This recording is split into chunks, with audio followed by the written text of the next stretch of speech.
Hi, neighbors. This is Long John with the Party Line. We're around from midnight to 5:36 mornings during the week. Monday mornings, we get started about 1. We continue through till 5:30, and that means we're around for 37 and a half hours a week. During the past week or last week, I mentioned quite often that we would have what I consider to be a very, very exciting discussion this morning. Or maybe you think we're still in Monday. Actually, we're into Tuesday morning already. First, let me bring you up to date. Major Donald E. Keyhoe, United States Marine Corps flyer retired and author of 3 books on UFOs, commonly called flying saucers, and presently director of National Investigations Committee on Aerial Phenomena of Washington, D.C., was a guest on the Armstrong Circle Theater Wednesday night, the 22nd of January, 1958. If you've been listening to the Party Line, you certainly remember that we discussed that particular telecast. We spent a lot of time on it. Now, the show was scripted, and all guests and professional performers appearing thereon are supposed to undergo 2 days of rehearsal and then read their lines from teleprompters. On the program with Major Keyhoe were first its senior writer, who sat in as a guest for Mr. Kenneth Arnold because Arnold refused to appear after the last rehearsal. Now, Major Keyhoe was allotted about 5 minutes immediately after the Air Force representative read from his teleprompter several statements that would confirm the existence of UFOs. Well, now, wait a moment. At this point, some people may be a little confused. You may be under the impression that I have made the statement that the Air Force representative led people to believe that there's an existence of UFOs. Actually, it was Major Keyhoe's opinion. In fact, I think that he implied that these UFOs are coming from outside this earth. Now, Major Keyhoe concluded his allotted time for the final 20 seconds with an ad-lib statement that was not in the script. Now, this statement was monitored from the air by at least 2 private citizens and recorded by them on tape. Unfortunately, it was inaudible to the average listener, due to the volume having been cut down almost to the minimum at some physical point between the microphone being used by Major Keyhoe and the TV transmitter then being used. Now, this could have been at any one of several points. However, this is what I consider to be very important. Keyhoe's statement, which faded at the 13th word, was finally cut off. Now, this is quite different technically from a fade. Actually, it was cut off 2 words before the end. Now, I have been told, and I hope I'm not wrong, but to bring you up to date, this is supposed to be part of the statement that you heard and part of the statement that you didn't hear, which you may be hearing for the first time this morning. Keyhoe made this statement: I would like to make a disclosure that has never been revealed to the public. Now, at this point, fade began. In other words, the microphone seemed like, just like at home, if somebody got up to your volume control and turned it down slowly. Now, according to 2 private citizens, possibly many more, but 2 of them that knew enough how to record this, even at that low volume, told me that this was the balance of the statement. I will read it for you. For the last 6 months, our committee has been working with a Senate committee which is investigating UFOs. If the hearings are held in open hearing, I feel it will prove beyond doubt that the flying saucers are real. In order to secure the information we need, we suggest that all of the citizens write to, and at this point, there was a true cut. There was absolutely no sound. Now, according to a lip reader that contacted me, I've been told that the last two words were, "your congressman." Now, no sooner had the video cut to Douglas Edwards, who was the MC of the show, when the telephones began to ring. Now, actually, a large number of viewers wanted to know what Keyhoe had said, and they also wanted to know what had happened. Many of them naturally were crying censorship. And within hours, a series of statements were issued to the wire services, most of them attributed to CBS spokesmen. And also a phone report was made by Irving Tunick, the writer of the show, who sat in for Kenneth Arnold. And of course, actually, I'm the one that received that report.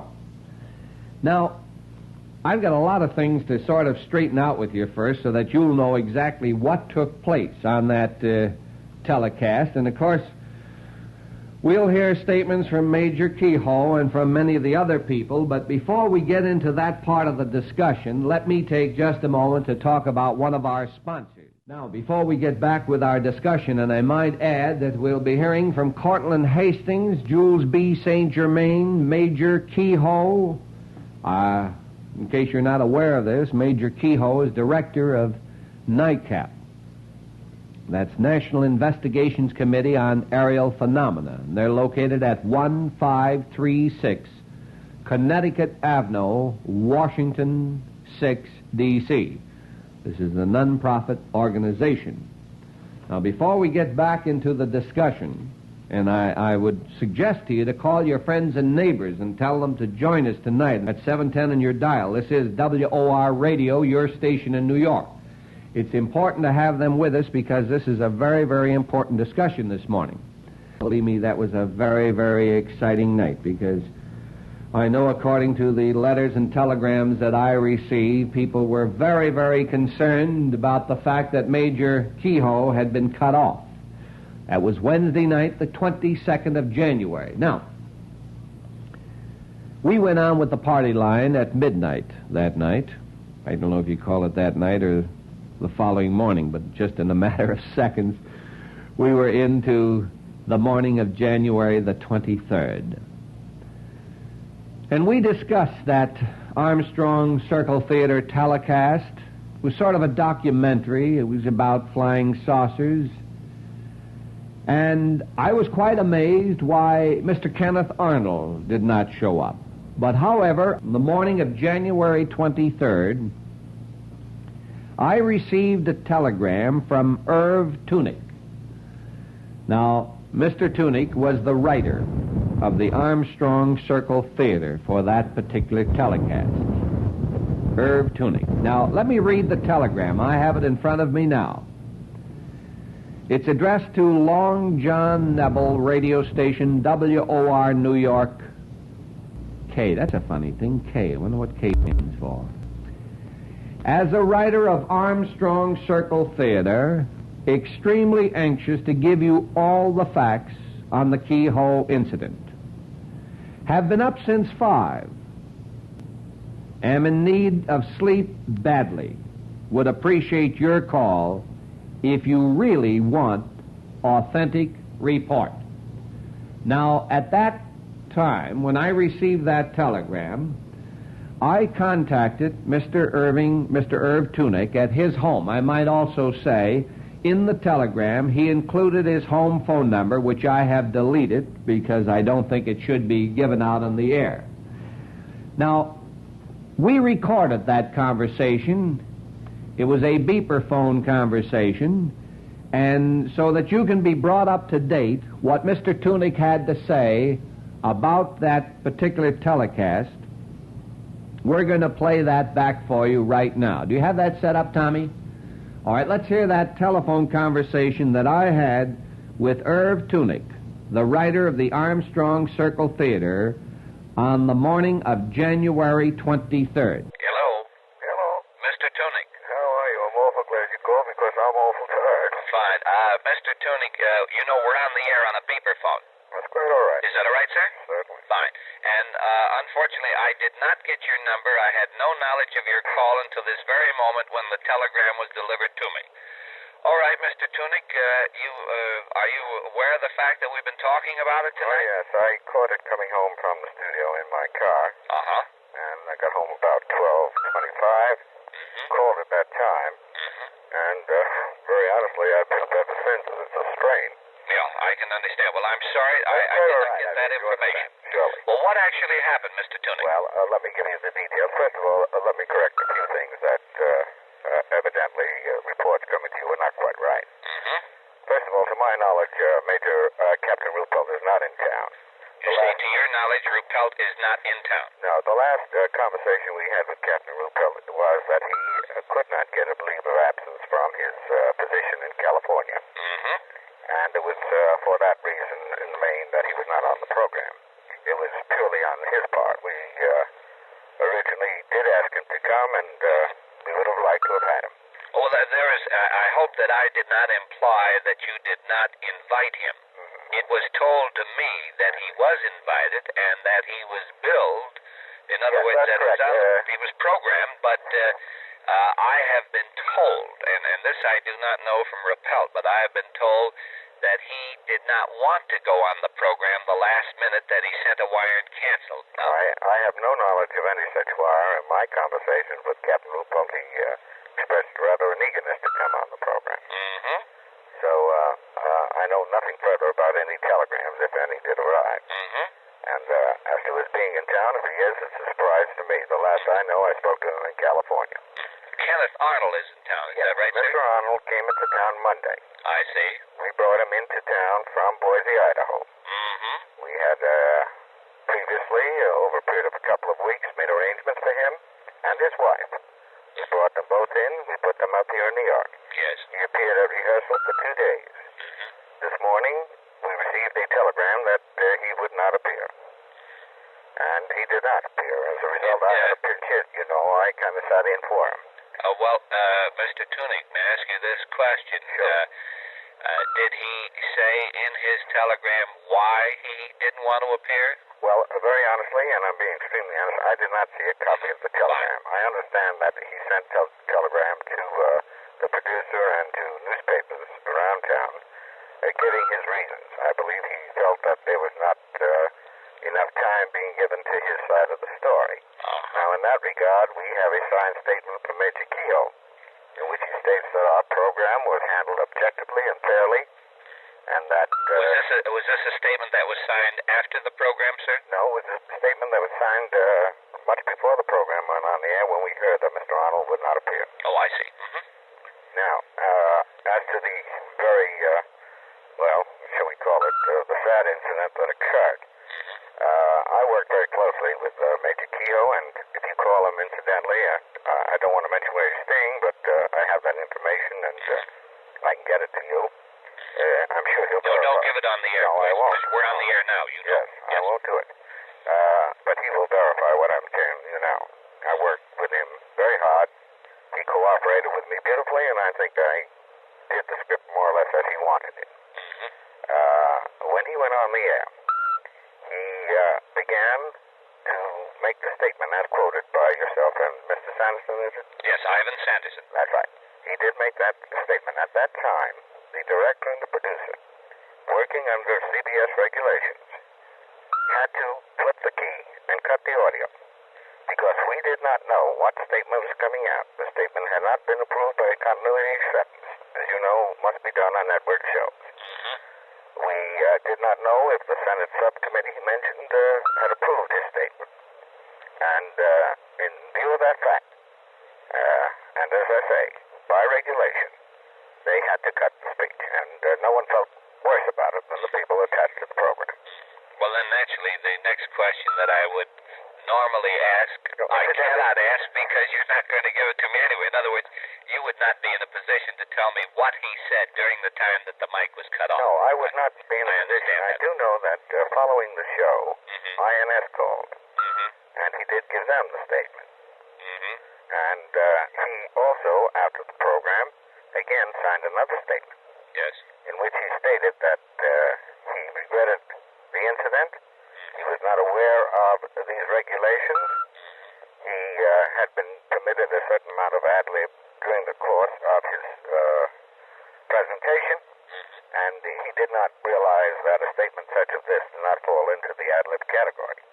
Mr. Tunick, I am a Johnny-come-lately in this business. No, I am much more lately in the flying saucer business.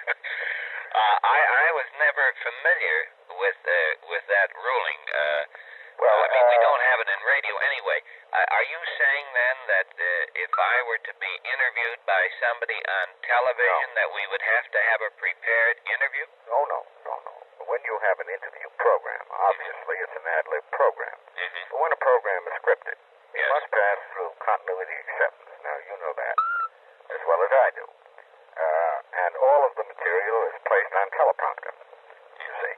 Now, obviously, no one expects anyone to follow a teleprompter word by word.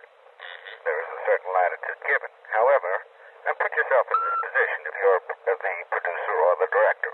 Yes. The statement comes out, I am now going to say something that has never been revealed before. You don't know what that statement is. You have no idea if it's been cleared by the proper authorities who are being mentioned. It has not been cleared by continuity acceptance. You are at the mercy of the person who is making the statement. And it's a general rule that at that time the director has no prerogative but to cut the show. Now, this is a fact, and we felt awful about it. This is not a matter of censorship. Yes. As it turned out, as I believe, the statement was fairly innocuous. And possibly might have gone just the way, on the air. But in other words, it was not a world-shattering statement. No, I don't think it was. Well, you heard the statement. I'm not asking I didn't hear the statement. No, I was in the control room. Oh, you didn't hear it? No, you see, we cut the audio and we lost it in the control room. Oh, yes, that's true. I didn't realize it. Yes. So that I do know that following the show, INS called, and he gave them the statement. But it was strictly a matter of routine. I mean, it was not a question of any type of censorship. As a writer, I'm very much sensitive to the points of censorship. And I can assure you that this does not enter into it one little bit. Nor did the Air Force in any way control our program. The original idea for the program was our own. We said about it just as we said about any other program. We were very pleased when the Air Force offered us cooperation. When they opened their files to us, as a matter of fact, I had the files in my home for a number of days, working on the show. Mr. Tunick, I had just one more question. Yes, in but my before mind. your question, Yes, may I just correct one other statement? Yes. Mr. Sanderson said it was cut off for a minute and a half. It was cut off for exactly 18 seconds. 18 seconds. That's right. I think, I don't know if Mr. Sanderson made the statement. I know that I made it before. I thought it was approximately a minute and a half, and I apologize. I was not timing it, believe me. Now, if you would like to get Mr. Keyhoe's statement that he signed following the program, Yes. that statement would be available to you tomorrow if you call Talent Associates, the producers of the show. What is the Talent Associates.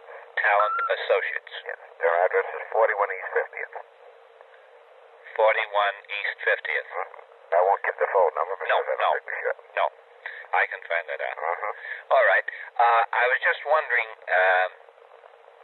why. In other words, I'm certainly not being critical because I'm not a critic. But I was just wondering why on a program that was a documentary program and you had so many different angles of the flying saucers involved, how is it that somebody like Adamski or Van Tassel or, one of the people who have made the claim that they've had a physical contact with Martians or Venusians, how is it one of those were not put in? Well, a very good reason, because we were suffering under what might be called a stringency of time. I see. After all, Don Keyhoe does make the point, and I think a valid point, that he did not have equal time with the Air Force. That was not because of any other reason except time. Yes. Actually, we had to cut 12 minutes out of the show after our first draft. And that's the only reason, because we have no axe to grind. We were trying to prepare an objective and impartial program. Mr. Tunick, another question comes to my mind then.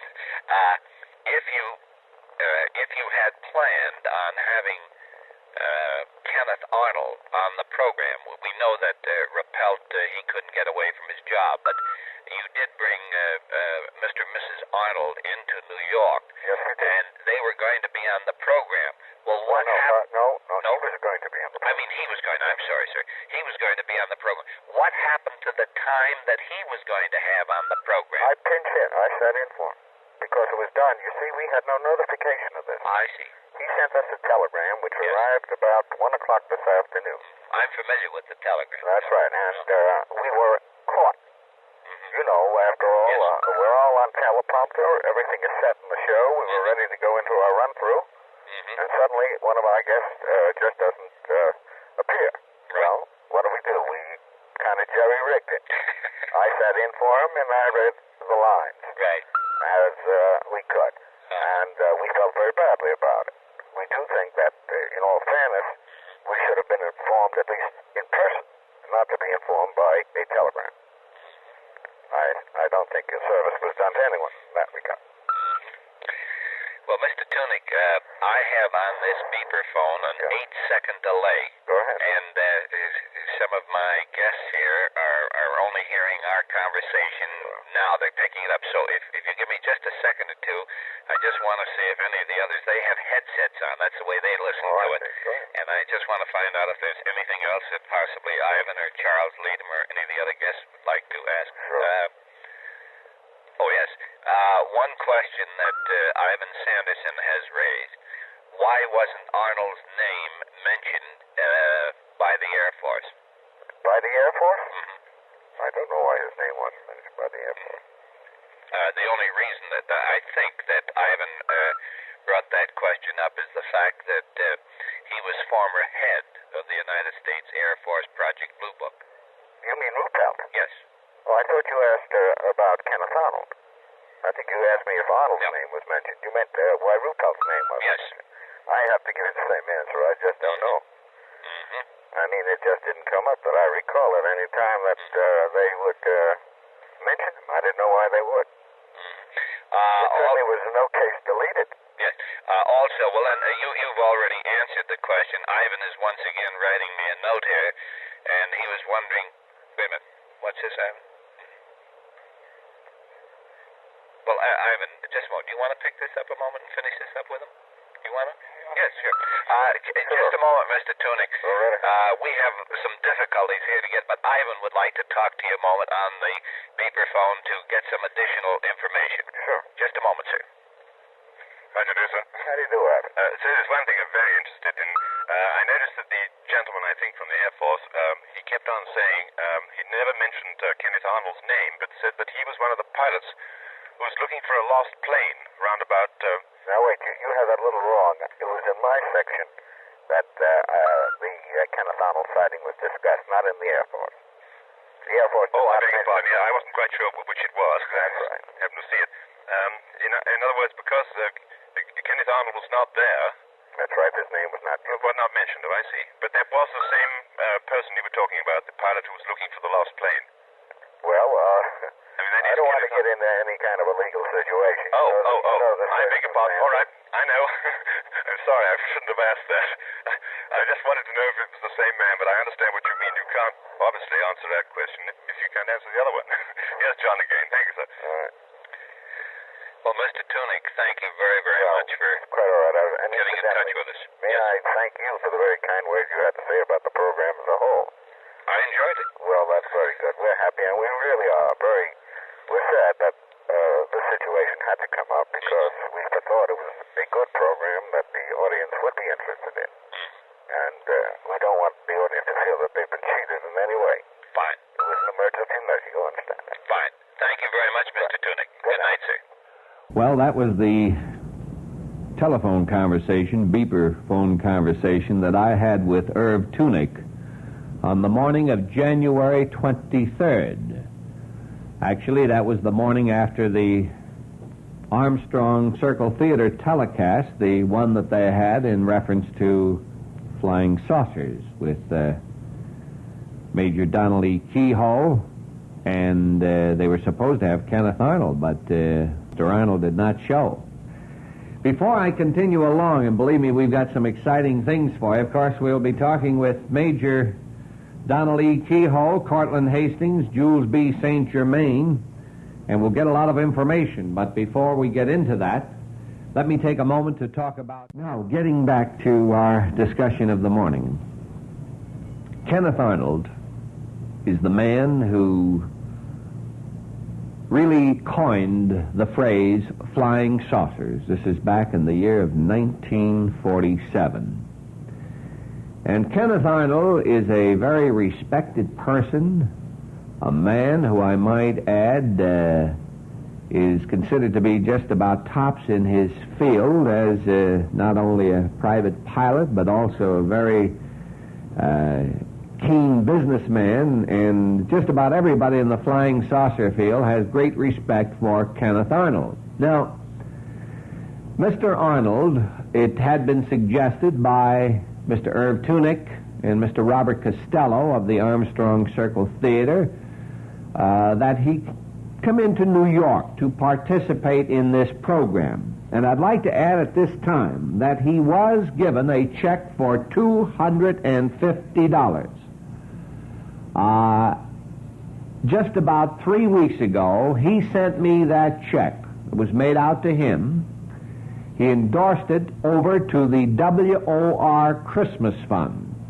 He would not accept payment, although it did cost him a considerable amount of money to come in from Boise, Idaho, and he had hotel expenses, and his fee of $250, he turned it over to my favorite charity, which happens to be the WOR Christmas Fund. And I think that was a large sum, too, $250. So, again, I'd like to just say thanks to Kenneth Arnold for turning that check over to me. Now,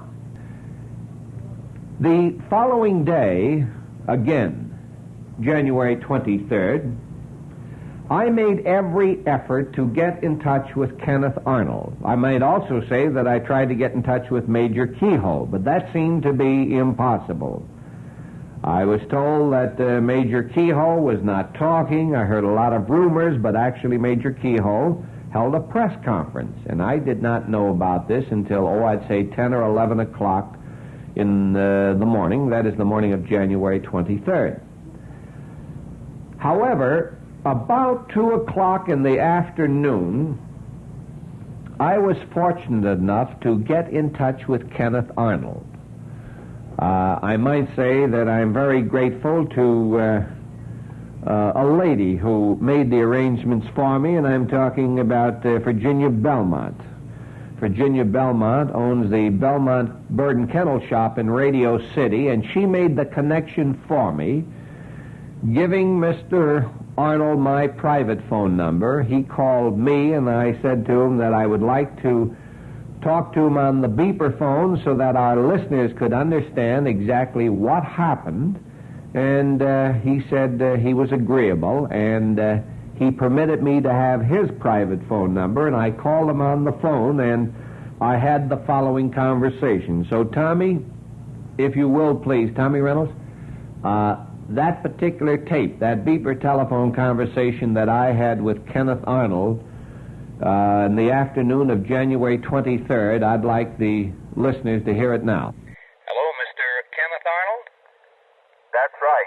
This is Long John from WOR, sir.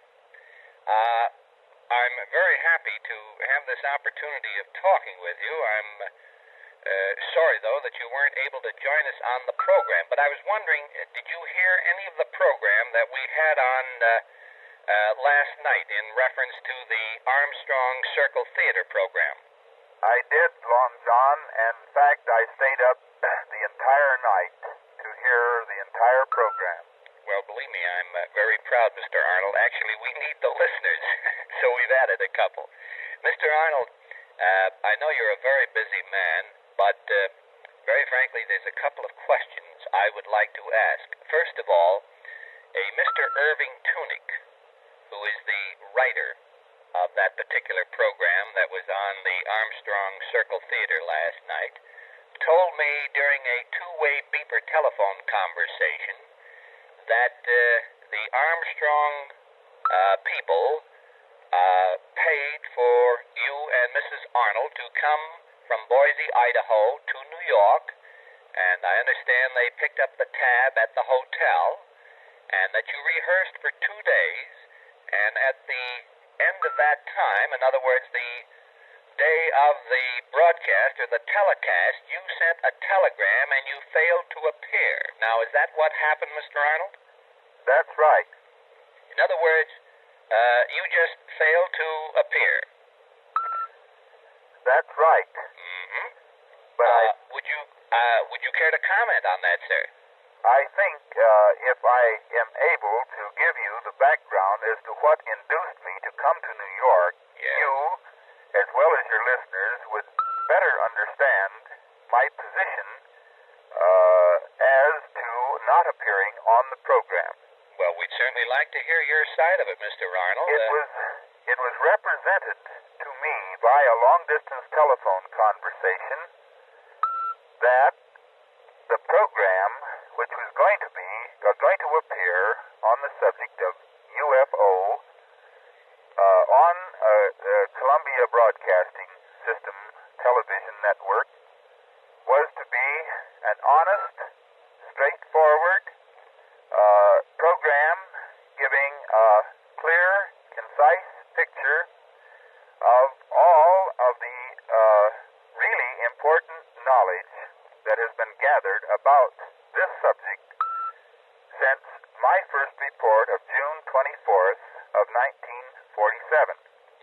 That's the time when you came up with that term, flying saucer. You're the originator of it, isn't that right, Mr. Arnold?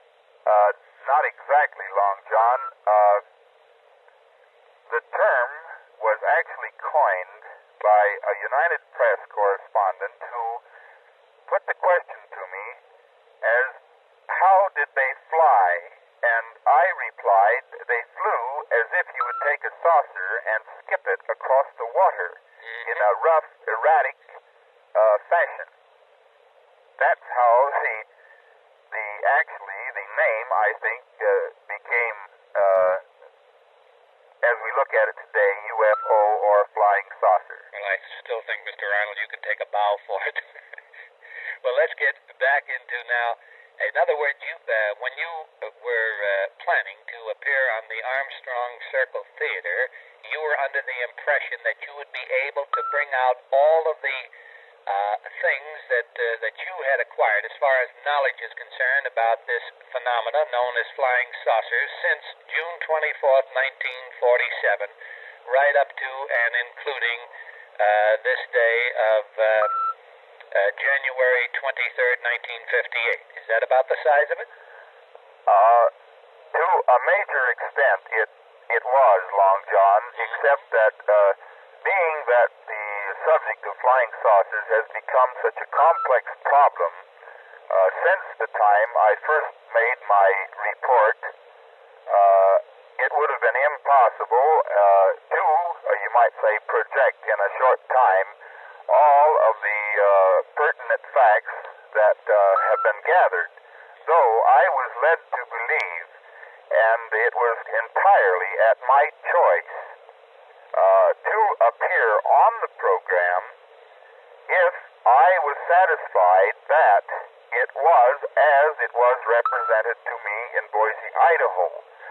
The letter I received from these parties that induced me to make this long trip, dated of December 31st of 1957, assured me that before I left Boise, Idaho, and I will quote from the letter, as soon as we have the first draft of the script ready, we will forward it to you. I never received a draft of this script, but was assured over the telephone that they wanted me to come and that they knew that I would be more than happy to appear. The program, there was no question as to the representation, and that they would discuss that with me when I came to New York and had a chance to see what was going to be portrayed. Who signed this letter that was mailed on December 31st, 1957. The letter is of, on the stationery of the Talent Associates Limited, 41 East 50th Street, New York 22, New York, and it is signed by Mardette Edwards of the editorial department. I see. So you decided, after talking to them on the phone, after receiving that letter dated December 31st, 1957, that you would make the trip to New York. In other words, you had confidence in them. Is that right, Mr. Arnold? I had all the confidence that I could be assured of over the telephone, and though I've turned down many requests of this type, it seemed as though that this was going to be projected as represented, and I was anxious, of course, to see that the true story, as far as we know, was being portrayed for public interest. Now, Mr. Arnold, when you did arrive here in New York, I assume that you went into conference with Mr. Robert Costello, the producer, and with Mr. Irving Tunick, the writer. Is that true, sir? That's true. And you saw the script that they had prepared for you? I saw the script that they had prepared. Every participant in the program, it seemed, was continually changing everything in the script, so actually no one, I don't believe, really knew what the final outcome of it was going to be. I see. In other words, even after the second day of rehearsal, you were not confident that this was going to be the last and final draft. Is that right, sir? Right. Uh-huh. Now, when did you make up your mind that you would not participate in this program, Mr. Arnold? I made my final decision, I think, about 1 o'clock of the day of the program of January 26th. January 27th, or 22nd. 22nd, January. I'm sorry. January 22nd. That's Wednesday, the day of the program. Yeah, about 1 o'clock in the afternoon. Yes. Now, that's only a couple of days ago, sir. What actually made you make that last-minute decision at that time? Did you see a revised edition of the script that you didn't like or something? The entire program had not actually been reviewed as of the day before it was to be projected. The Secretary of Research and Development for our government had never appeared, and we didn't know whether his script was going to be as printed or whether it was going to be entirely changed. And even the people that I talked to on the program that had to do with it were unable to give me a definite answer about that. I see. I understand from Mr. Tunick, who spoke to me on our beeper telephone, and I think you heard that conversation because you were listening to the program. Yes. He mentioned about a telegram that he did not read, but he was aware of the fact that it had been received evidently by the producer, Robert Costello. I wonder if you happen to have a copy of that telegram with you that you could read to me, or if you feel that it's of a personal nature. Certainly, Mr. Arnold, I wouldn't insist that you read it. I'd let you pass judgment on it. I can't very well say that it is of too personal a nature because the telegram stated at least my principles as to some background as to why I was not going to appear on the program, and copies of this telegram were also sent to two of the large New York newspapers, as well as a representative of Newsweek magazine, Rod Gander. Do you know if a copy of the telegram appeared in any one of the two New York newspapers? That I don't know. The papers they get out here, I'm not in New York City itself right now. Don't mention where you are either, sir, because I have not divulged to our listeners your phone number, because I know many of them who are fans of yours would like to be able to contact you, and I know that you'd like to get some sleep. So so don't mention the town that you're in, please. All right. Now, Mr. Arnold, would you be kind enough to read the telegram to me? The copy of the telegram that you have requested, as the date and the time was January 22nd, 1958, at 2:44 p.m. in the afternoon. It was sent to Mr. Robert Costello, Mr. Ivan Tunick, in care of the Armstrong Circle Theater, CBS Studio, 58, 841 9th Avenue, corner of 55th Street, New York. It is as follows. The persons or agencies who project information of national interest have a serious responsibility. A correctly informed public is one of the greatest assets this nation can have.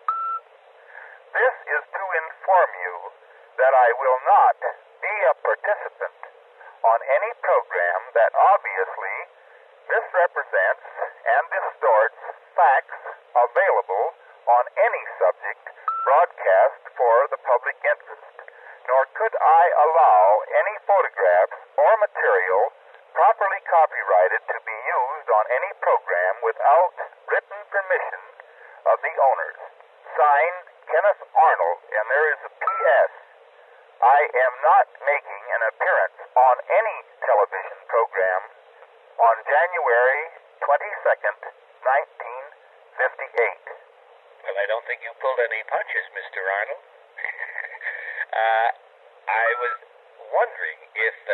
I'm quite interested. I'm not really great at shorthand, but I tried to make some quick notes on this just to question you about. I hope I have it down correctly. However, on the tape it is correct, sir.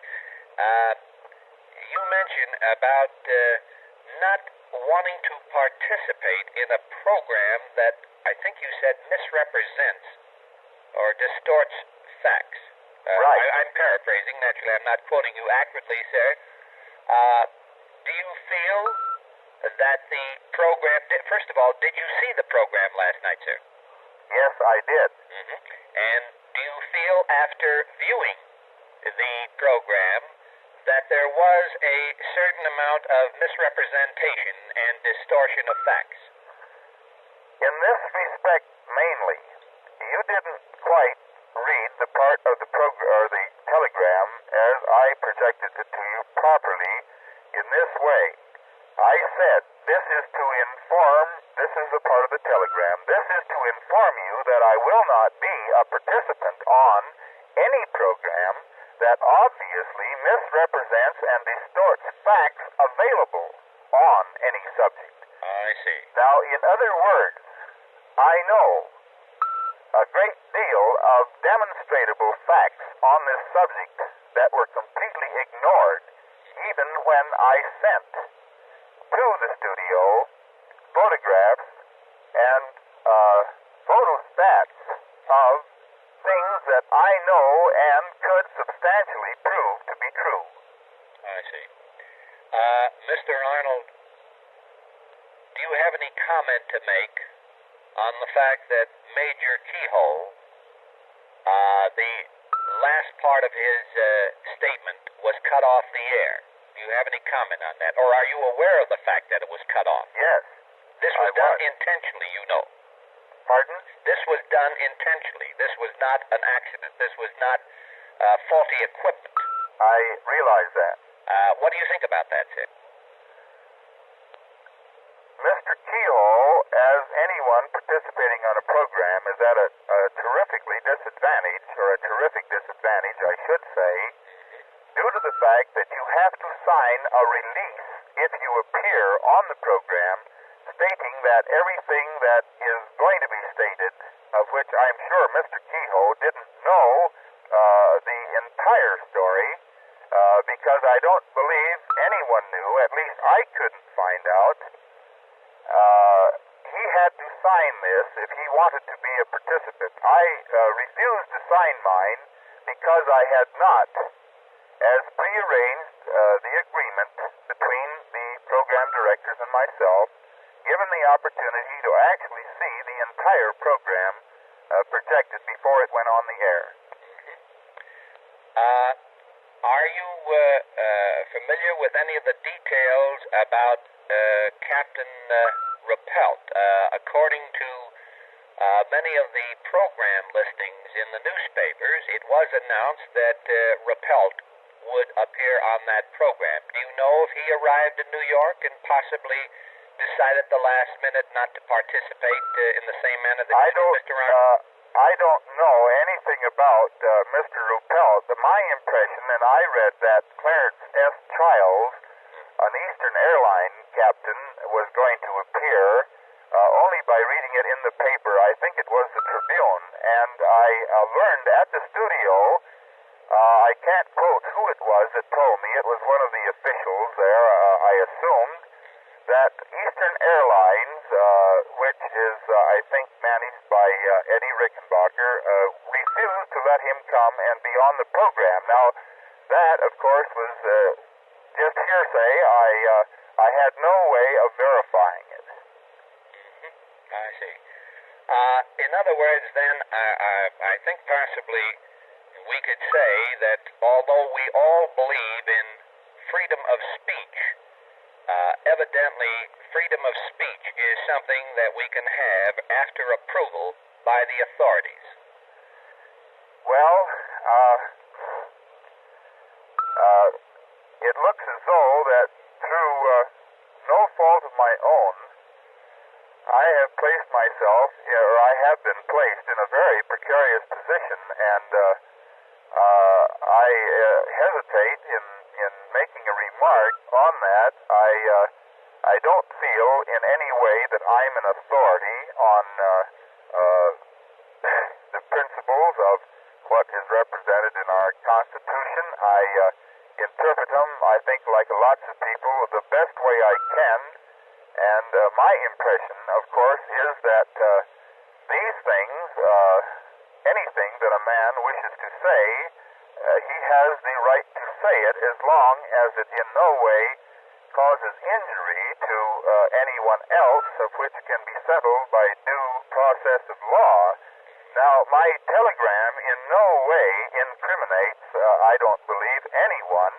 I simply stated my principles, and my principles pretty well established my position as far as being a participant in a program that was for the public interest, and I wanted to be absolutely sure of the facts before I subjected myself as a representative of thousands of pilots to,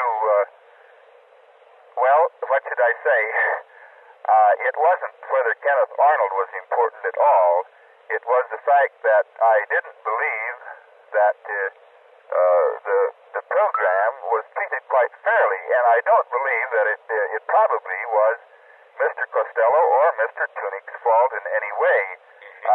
It was just a circumstance that arose probably due to the fact that there has been so much controversy about this subject, if you know what I mean. Yes, I'm quite familiar with it. Mr. Arnold, no doubt you heard Professor Menzel's comments about what he thought about pilots. Do you remember that comment? Yes. Would you care to say anything about it? I received a phone call. How he got my number, I'm not sure, this morning. From Professor Menzel? No, from one of the prominent pilots. I see. Of one of the major airlines congratulating me on my stand. Uh-huh. And apparently, Mr. Menzel's ridicule of, or criticism of, indirectly of course, of pilots who are responsible every day for hundreds, probably thousands of our lives as we travel the airlines, wasn't too popular. I can imagine. one last question, sir. I'm very, very appreciative of the fact that you've given us so much of your valuable time. Do you actually believe that the so-called flying saucers are interplanetary craft? I don't think that you quite put your question properly. Well, supposing you rephrase my question and answer it, sir. Pardon? Supposing you rephrase my question and answer it in your own way, sir. What these things are that we are seeing in our skies, I don't believe it's anything to become hysterical about. Let me try to put it this way. The conclusions, if I were to come to any conclusions, which of course would have to be, I think, temporary on anyone that I know of part on this subject of things in the sky that are seen,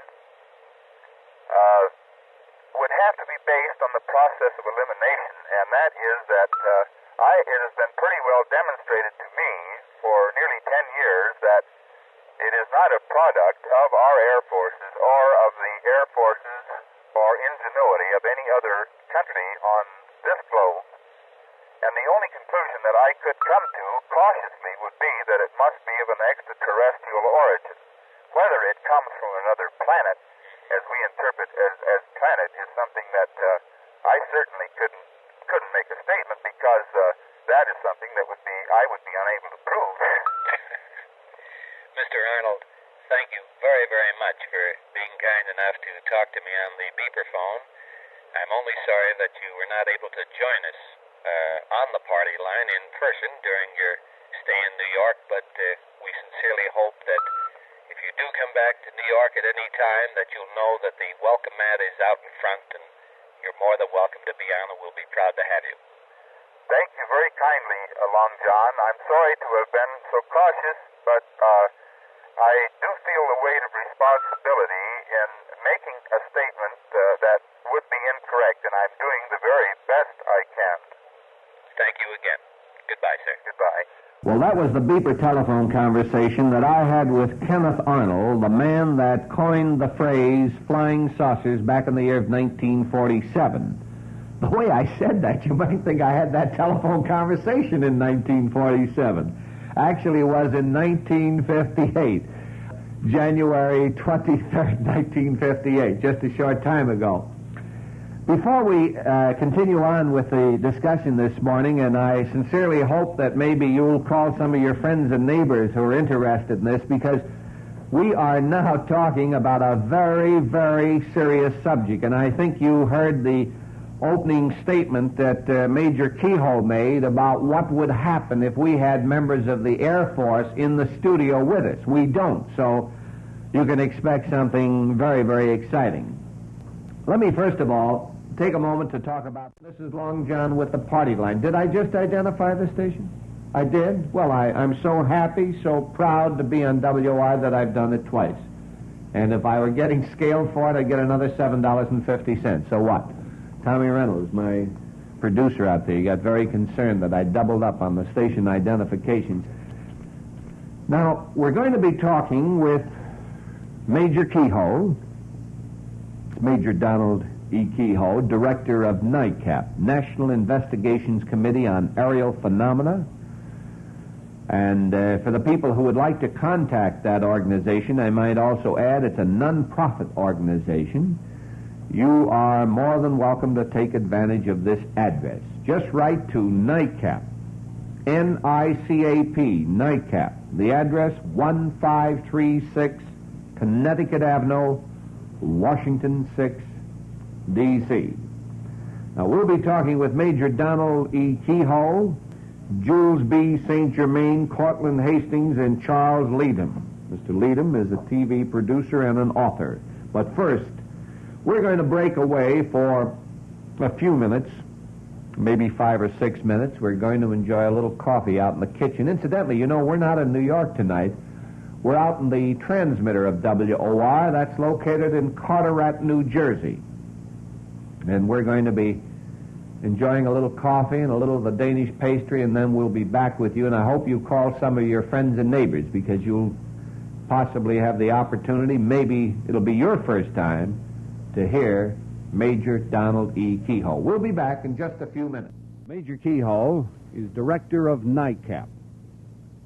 He is also the author of a number of books on the subject of flying saucers, including Flying Saucers from Outer Space, published by Holt, The Flying Saucer Conspiracy, also published by Holt, and available in your bookstores.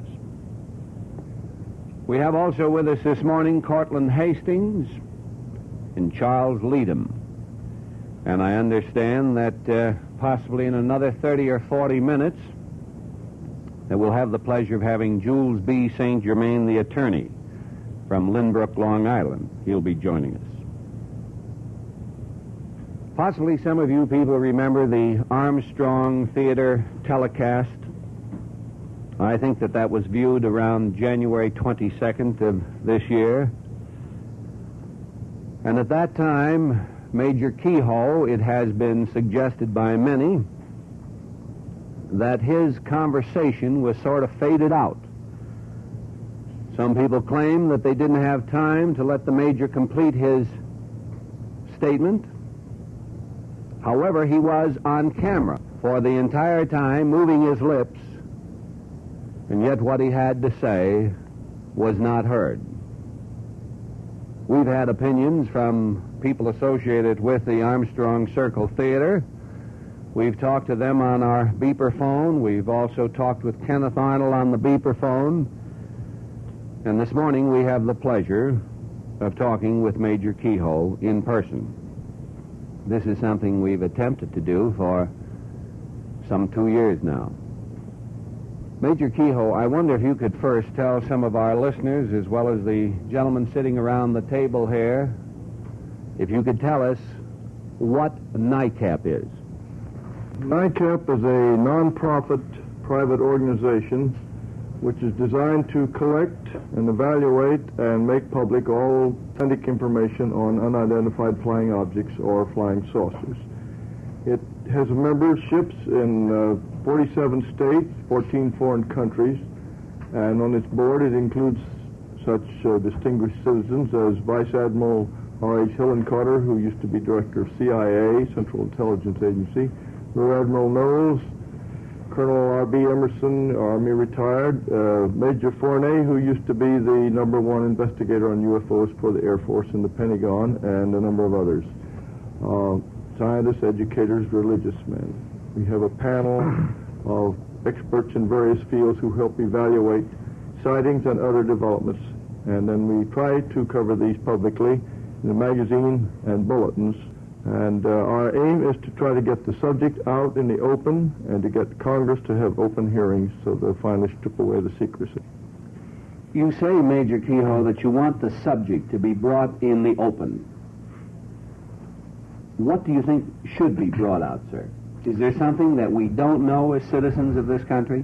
There's a very great deal. In the first place, pilots in the armed forces, in fact all members of the armed forces, are muzzled to a great degree in regard to sighting reports.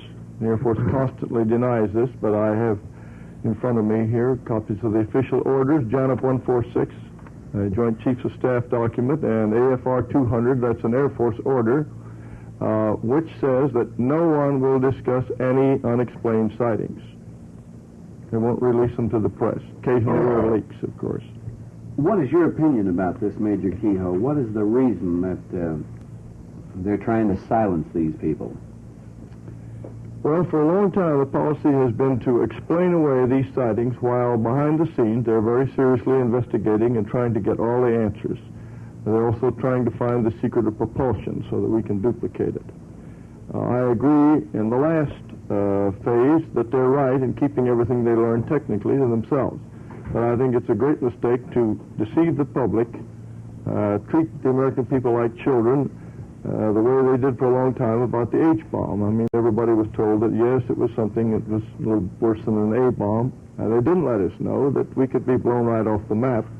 And for a long time, missiles from submarines were in the same category. Now, right now, 40 to 50% of the country could be wiped out by missiles from subs. Now, that was hushed up for a long time. Do you think that this country is in danger from the possibility of an attack by people who may live on other planets? I've never thought so because the modern phase goes back 10 years into World War II, and they've had plenty of time if they wanted to attack us, unless it's a very, very long-range preparation. Of course, there have been a few accidents, and some people view those as evidence of hostility. But I think we're merely under observation, and it's taken a long time because they are probably having difficulty in understanding us and deciding what to do, which they intend to communicate. Pardon me. What planet do you think that these UFOs are coming from? Or what do you like to call them, sir? How do you like I call them UFOs because even though you'll find the word flying saucers in the title of every book I've written, that's because a lot of people don't know what UFOs are. They're gradually coming around to it, but it helps to make the subject a little more serious. It's a very silly word, a term, flying saucers. It's an unfortunate thing. If they'd call them discs, it would have helped, or unidentified objects. But a lot of people hate to admit they believe in flying saucers just because of that name.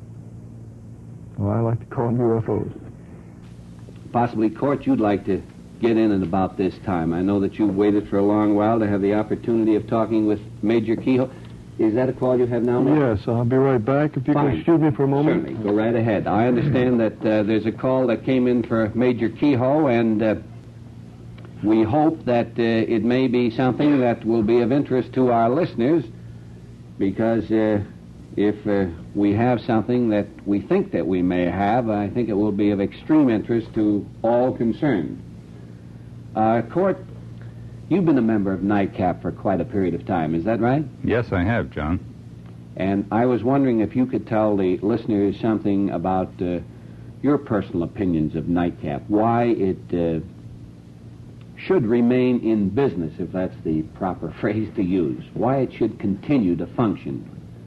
Well, I think it's probably the outstanding organization, certainly in the United States, and I believe in the world, for the purpose of investigating UFOs or spaceships. I also prefer a term other than flying saucers because it is a term of ridicule, a term which certainly does not lend any commendation to the whole subject. The whole organization, John, of NICAP, I've been familiar with, in fact, considerably before Donald Keyhoe became its director. I had known the previous director, in fact, the man who organized NICAP, but when I went to Washington to look into it, and at that time, former director had proposed that I be a director of the organization. Upon investigation of it, it didn't seem to be set up properly to do the job that it was supposed to do. And therefore, I sent regrets regarding the honor which was offered.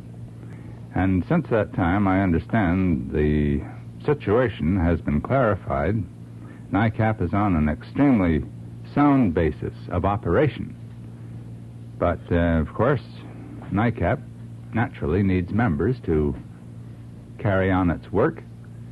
It needs money to carry on its work. And I feel that anything as worthwhile as this certainly is entitled to receive such. I think Donald Keyhoe himself, John, has done a tremendous piece of work. He and his secretary, or administrator treasurer, I believe is her proper term now. Mrs. Campbell? Mrs. Campbell, yes, whom I know, have done yeoman work. They have just really been slaves at it and have put far and beyond the call of duty into NICAP. But they need help. They need help of those who are interested in saucers and of people who perhaps may not approve the subject or perhaps not be as familiar with it as others may be. But it is certainly a wonderful idea because they are trying to find the truth out about spaceships. In other words, you don't feel that the government can accomplish this? Definitely, I do not feel that the government is even beginning to accomplish it, John, because this problem is very much in the hands of the wrong agency, the Air Force.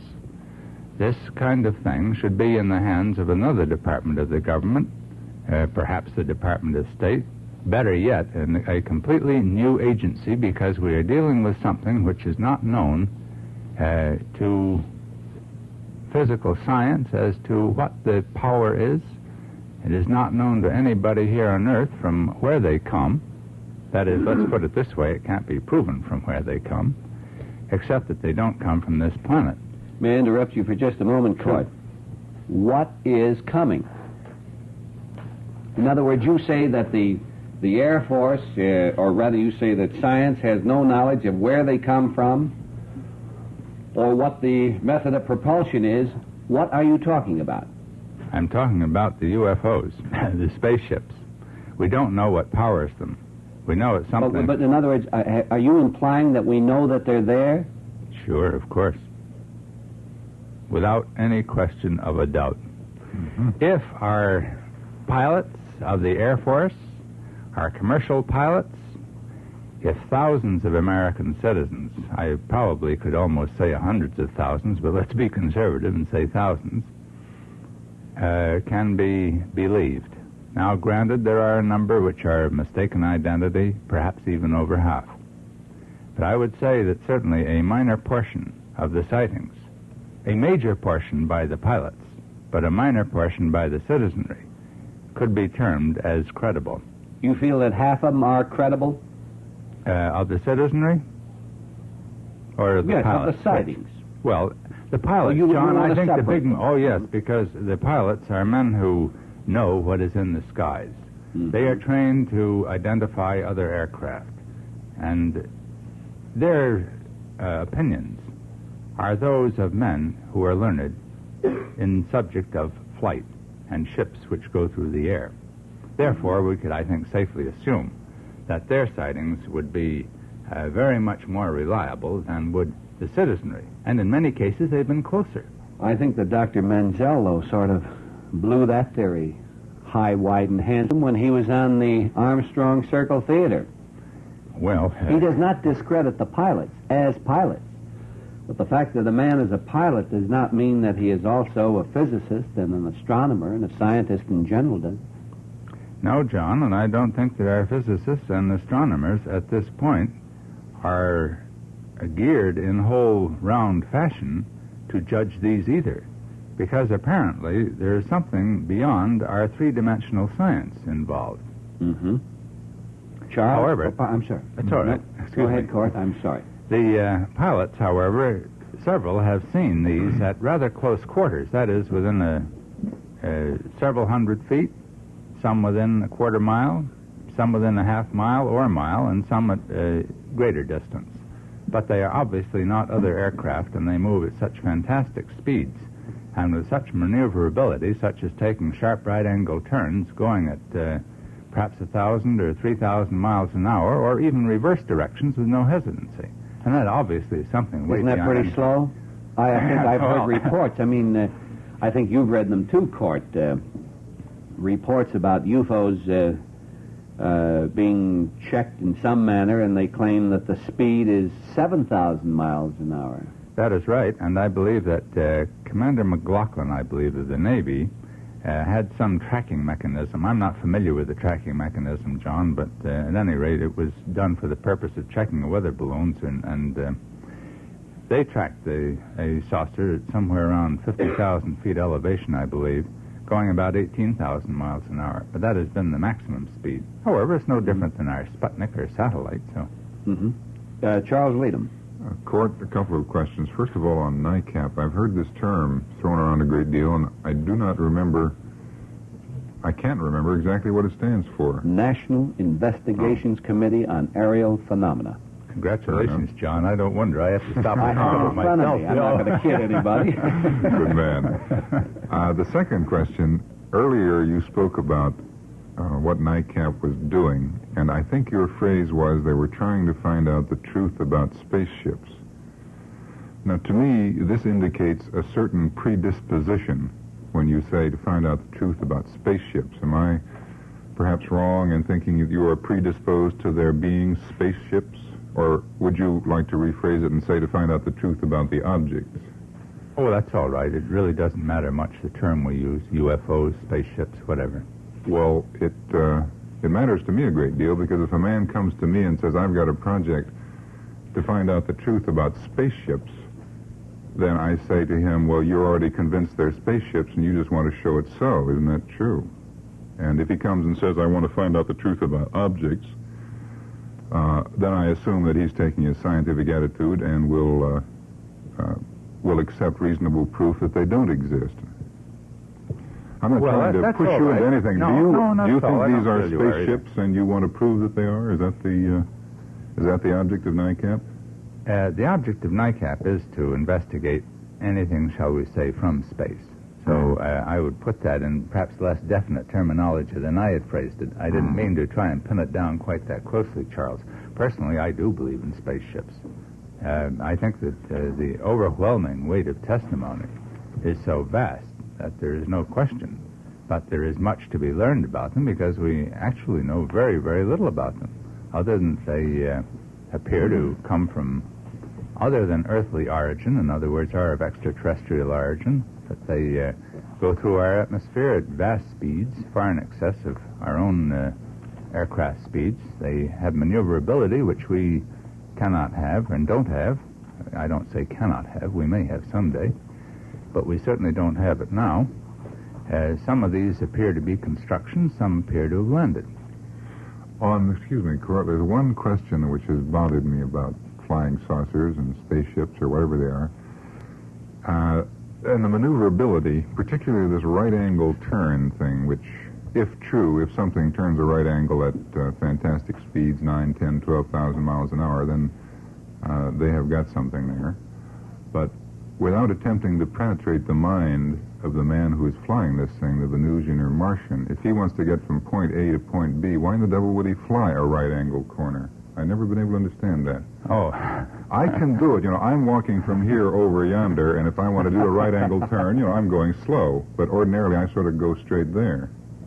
Well, if they had to go from point to point, I venture to say they would probably go perhaps even a shorter distance than our own aircraft fly, because unless we're flying great distances, we don't go via the Great Circle route. Mm-hmm. But I don't know just why they make right-angle turns, other than, in some cases, to avoid. For example, you will recall, I think, Charles, hearing the story by Jay Glick, who was on this program with us some time back. I had contacted Jay myself at the request of some others, because I had never met the gentleman. And when I saw that he seemed like a very sensible person and had a very interesting story to tell, in fact, he's an extremely interesting person in his own right, Long John was kind enough to invite him on the program. And Jay was on the plane which flew to San Juan from New York. And just a little bit out of San Juan, this flying object, UFO, appeared to approach this plane coming at a tremendous speed, and it looked as though it was absolutely on a collision course. So the pilot, in order to avoid this, pulled the plane into an extremely sharp climb, threw everybody in the aisle, and bounced people off the ceiling, and hurt some. In fact, I understand one of the people is still hospitalized. And Jay was thrown back in his seat very sharply, but it put him at such an angle that he had a better view to look out the window than he had when he was sitting upright. And he could see this thing, and it came directly at the plane, took a right-angle turn, and took another one and went right back. And there was no hesitancy in any of these movements. What do you think this proves, Claude? Well, it shows that it certainly was something that we don't have. It wasn't a meteor. It wasn't a fireball. It wasn't another plane. It had to be something which... Why do you put that much confidence in Mr. Glick? Well, it wasn't only Mr. Glick. After all, I think, again, we have to look at the pilot. The pilot is a man of many, many thousands of hours of flying, and he has seen probably all the different aircraft there are. And there is nothing which indulges in that kind of maneuver. Furthermore, there were no other aircraft right close by him, although 7 other aircraft did see this object. Mm-hmm. Well, we've talked about NICAP on this program many, many times. NICAP, that stands for National Investigations Committee on Aerial Phenomena. Major Nebel Keyhoe, our guest this morning, is director of NICAP. As an individual, I don't buy the flying saucer stories, but I don't think you're interested in my opinion. However, I can honestly tell you this, that I receive, I think, almost every publication that is published in the field of flying saucers, and some of them are really great. But I can honestly tell you that I think that the NICAP publication is just about tops. If you'd like to know more about it, you can write a letter or a card to NICAP. That's NICAP, 1536 Connecticut Avenue, Washington 6, D.C. I'll repeat that again. That's NICAP, NICAP, the address 1536 Connecticut Avenue, Washington, Zone 6, D.C. Now, this is not a commercial. They are not sponsors of the program. It's only natural they cannot be sponsors because it's a non-profit organization. But I think that certainly the good bulk of our listeners, the great majority, should certainly be interested in NICAP because it offers memberships and publications giving authentic UFO sightings, and I'd like to underline that word, authentic UFO sightings, and to update developments about unidentified flying objects. And if you'd like to become a NICAP associate member, it will entitle you to a year's subscription to NICAP magazine, the UFO Investigator, and to special or confidential bulletins as issued from time to time. So if you'd be interested, NICAP, NICAP, the address 1536 Connecticut Avenue, Washington 6, D.C., District of Columbia. Major Keyhoe, just as we were going to talk to you again, there was a call for you, a long-distance call. I was just wondering, was that a personal call, or was it something that may be of interest to our listeners? Well, I think it would interest almost anyone who is interested in the flying saucer subject. This came from Captain Joe Hall of Capital Airlines. Captain Hall is a veteran. He's been flying 18 years, 16,000 hours, most of them at the controls of an airliner. Now, this is not a personal sighting of his, but it's one from a lieutenant in the United States Navy, and he checked on it and backs it 100%.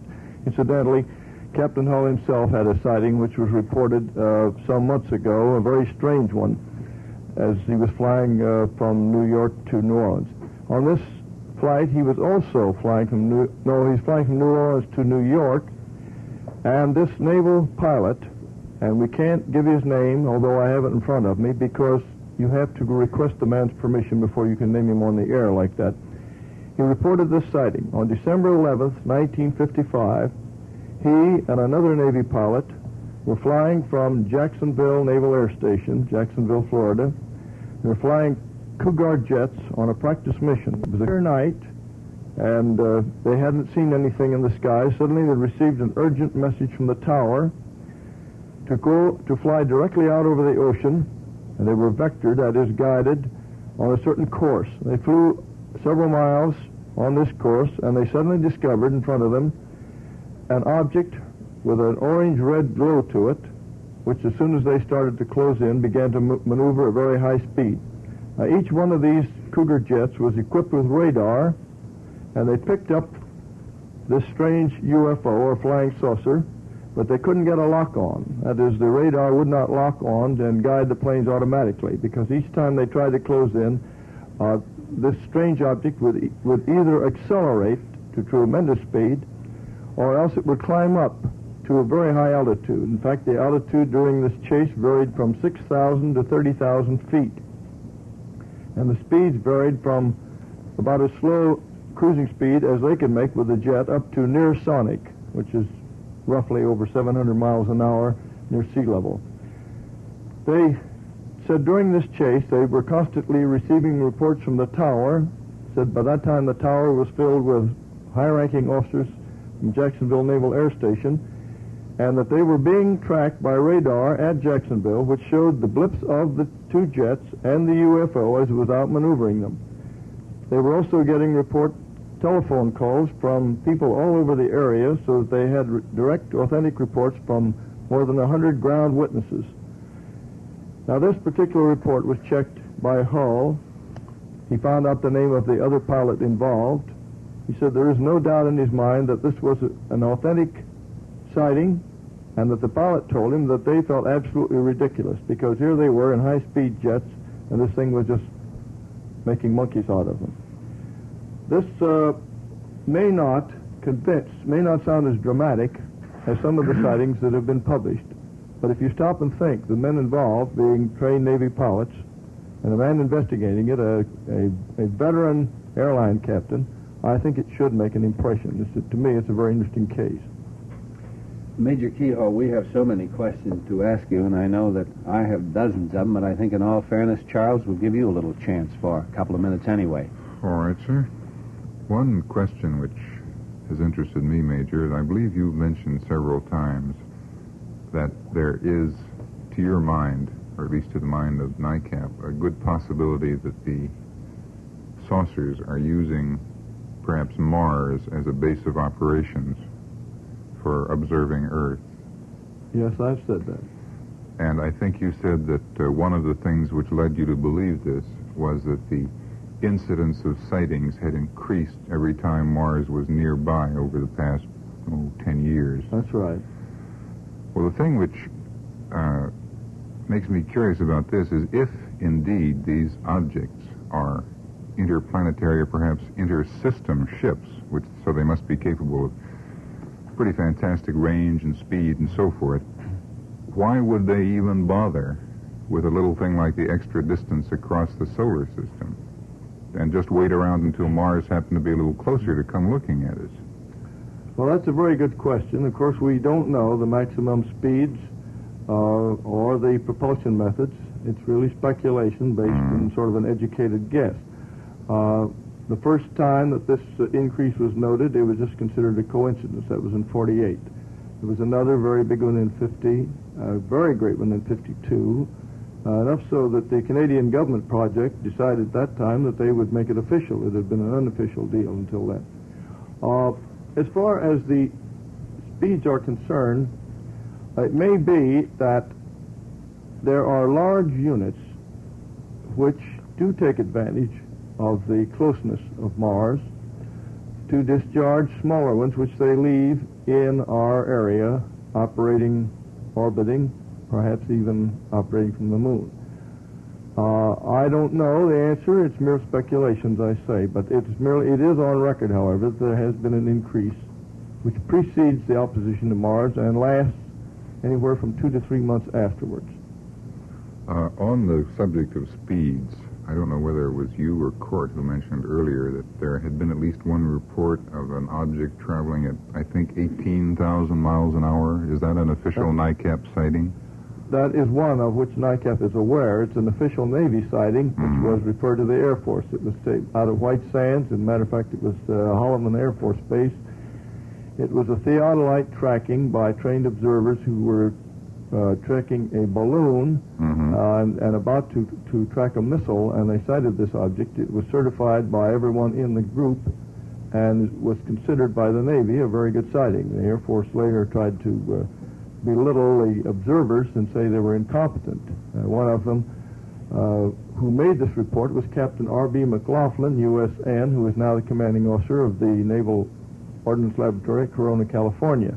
He's a guided missile expert. He says that he thinks that this thing was undoubtedly a spaceship, and he believes that they are operating from Mars. And he's still a high-ranking officer and is still in charge of a missile laboratory.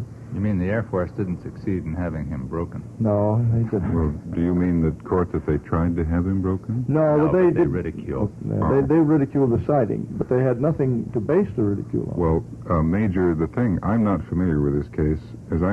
From what you said, I assume that someone who was tracking a weather balloon saw this object through the theodolite. That's right. Which, to my recollection, is a small sighting device, a tube or something with lenses in which you get an altitude and direction fix on a weather balloon. Right. It's usually a very good telescope, though it's not a... And then, according to my mathematics, this thing which was moving at 5 miles per second, they apparently followed that across the sky accurately with this small telescopic device. If you're a good theodolite operator, you can track quickly. They track guided missiles with those out at White Sands, too. Yes, but I don't think those go at 5 miles per second, do they? No, but they That's change... from horizon to horizon in a couple of seconds.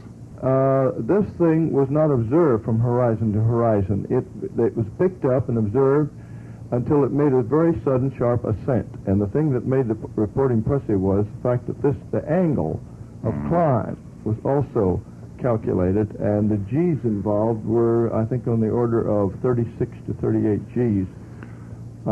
Excuse me, go ahead. It was accepted by the people at the base there, including the commanding officer of the naval unit, as an authentic sighting because of the experience of the men involved. Charles, you Yes, said sir. that you went from horizon to horizon in a couple of seconds. I don't think that this is quite what you mean, because the Earth is 8,000 miles in diameter, and if this thing was going at 18,000 miles an hour, it would have taken, say, 20 minutes or so at least to make that traverse. Well, I think you're mistaken there, Court, because most theodolites are not able to observe from one side of the Earth to the other, at least not the ones with which I'm familiar. The ones with which I am familiar are based on the ground and can see to the horizon, which is, from ground level 5 to 10 miles away. They cannot see around the curve of the Earth. That's understandable, yes. Well, now, how do you mean it took 20 minutes? Well, I was trying to figure the 8,000 miles divided by 18,000 miles an hour. I was making it conservative. Is it your understanding that the theodolite kept this I don't know object? anything about the theodolite myself. I'm tracing your own figures. Is it your understanding that the man, wherever it was, with or without a theodolite, tracked this object from, shall we say, China around to Russia, which would fit in with your statistics? No. Well, what was the 20-minute thing you gave me? Because I was simply dividing the diameter of the Earth, which would be some 8,000 miles, and assuming that 8,000 to be tangential to the surface of the Earth, one could see at that point in a straight line from a tangent point in either direction, which roughly we would call horizon to horizon. And actually, we don't see around curvature, as we know. So at least it would be quite a number of minutes, which this thing would be within vision. Well, Court, the thing I'm trying to pin down here, because this is a very interesting sighting to me, is I take it you are given to understand that the theodolite first picked this thing up when it was 4,000 miles away. I don't know. I'm not familiar. The Major Major is about Keyhoe that would be one. more familiar with it. Do you have some reference on that particular sighting, This Major? is a briefing on it. I wouldn't have all the details here. It was calculated to be 56 miles above the Earth and flying at 5 miles per second. That is, you're correct, 18,000 miles per hour. It was elliptical in shape, and they computed the approximate size or length as 105 feet. Now that is the basis of that particular report. If I can find the rest of it later, I'll give it to you. But anyway, I do remember that. And the fact that McLaughlin added 3 other reports when he made this one public, and the others were not merely one unit sighting, where theodolites had been tracking objects from various points in White Sands, and also radar had picked them up. And in one case, there had been a visual and moving picture film taken at the same time. Major Keyhoe, do you think that the officials of the Air Force actually believe that there are UFOs arriving here on this planet, or at least hovering over this planet, that are coming here from other planets, from Mars or Venus? You didn't say how many. If you mean the entire Air Force... Well, no, I don't. I certainly wouldn't want you to go on record to tell us what the... I would say that there is a sizable group in the Air Force, and I know that the time when I was working with them, which was back in 52 and 53, there was a very good percentage that believed it, not only believed it, that thought the public should know about it. And there have been documents drawn up by Air Force intelligence officers stating their belief in that. And, of course, the most important one was the 1948 top-secret estimate, which the Air Force, for the first time tonight, came out and denied. They denied because they were on the spot with that document. Was that on the Mike Wallace show? That's right. That was where the denial was made? That's where the denial was made. It was given to Mike Wallace. What happened was that I had tried to say that the Air Force had these documents. I tried to say that on the Armstrong program, January 22nd. Mm-hmm. The Air Force representative, according to Mr. Irv Tunick, the writer for Armstrong, told him that would have to be taken out or the Air Force would immediately deny it, and even if it meant denouncing the source. The source, not me, but Captain Edward Ruppelt, who was formerly chief of Project Blue Book. Ruppelt had stated the existence of those documents in his book, which was cleared by security and review of the Air Force. I checked on that. It was cleared December 5th, 1955. They did not want that statement made. Now, wait a minute. I'm sorry, Major. Who didn't want the statement made? The Air Force did not want it made. And on that telecast? In his book. No, in the Ruppelt book. They tried to hold up his book, and they were told by Doubleday, the publisher, that if they didn't get a clearance within a certain time, they're going to publish it anyway. So they got it. But on this, they had refused to answer questions about that for a long time. I had my Senator Byrd ask them specifically about it.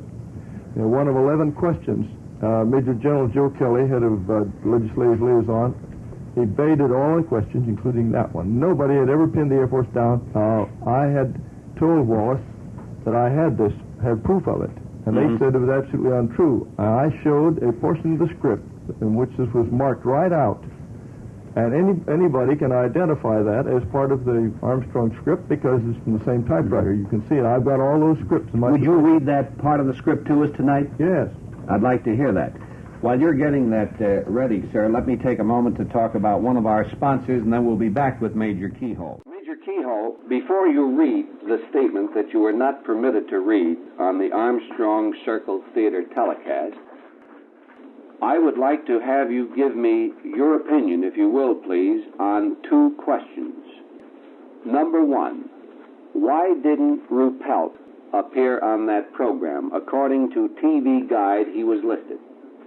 Well, that's right. He at first accepted the invitation. According to Mr. Tunick, the Armstrong writer, he was quite enthusiastic about it. And later he said he didn't realize he'd have to be there for rehearsals for 2 or 3 days and that he just couldn't spare the time.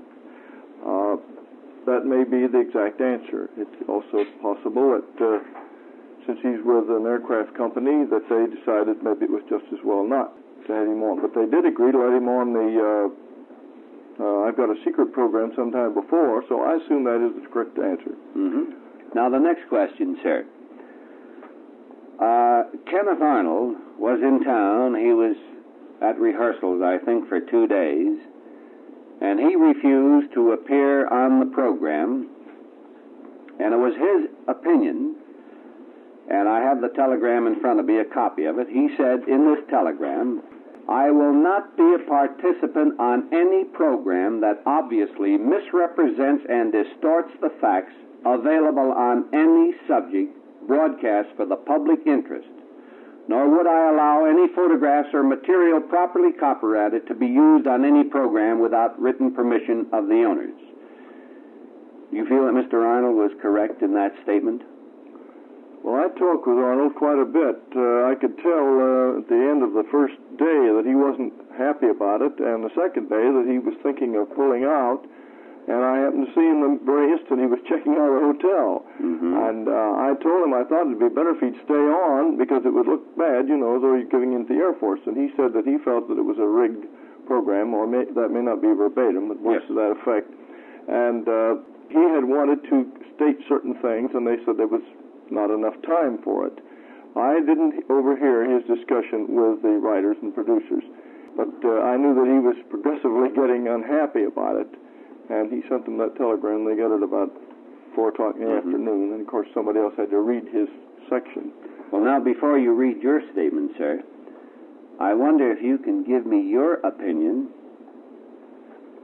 for the reason. Why did they even produce or even think of this particular show if they were going to run into so many problems? And certainly the Air Force must have informed Robert Costello and Irv Tunick that they were not going to agree with you, and they were not going to let you just make any statement that you felt would be right to do. Well, I can give you 2 or 3 angles on that. I don't know whether you may have seen these letters. But I'll go back to the first. They told me that I was the first one that they approached. Now you're referring to the Armstrong people. The Armstrong people, yes. Mr. Tunick called me and asked whether NICAP would cooperate putting on a program on UFOs. And I said, yes, we'd be glad to, as long as we were given a fair representation. He said, well, we'd be glad to do that, and asked for advice, and I gave him some ideas, and I was thinking at the time that it was going to be a panel discussion. I said, be sure to get the Air Force in there. He said later, we're having a little trouble with the Air Force. I said, well, tell them that if they don't put somebody on, you'll simply announce on the air that the Air Force was given full chance to explain its side, and they refused to have anyone on. Whether or not that did it, I don't know. But anyway, he called back and said the Air Force has now reversed itself and everything's fine. They're giving us full cooperation. But the first thing I knew, a script came down showing the Air Force had all of Part 2, and I had 5 minutes of Part 3.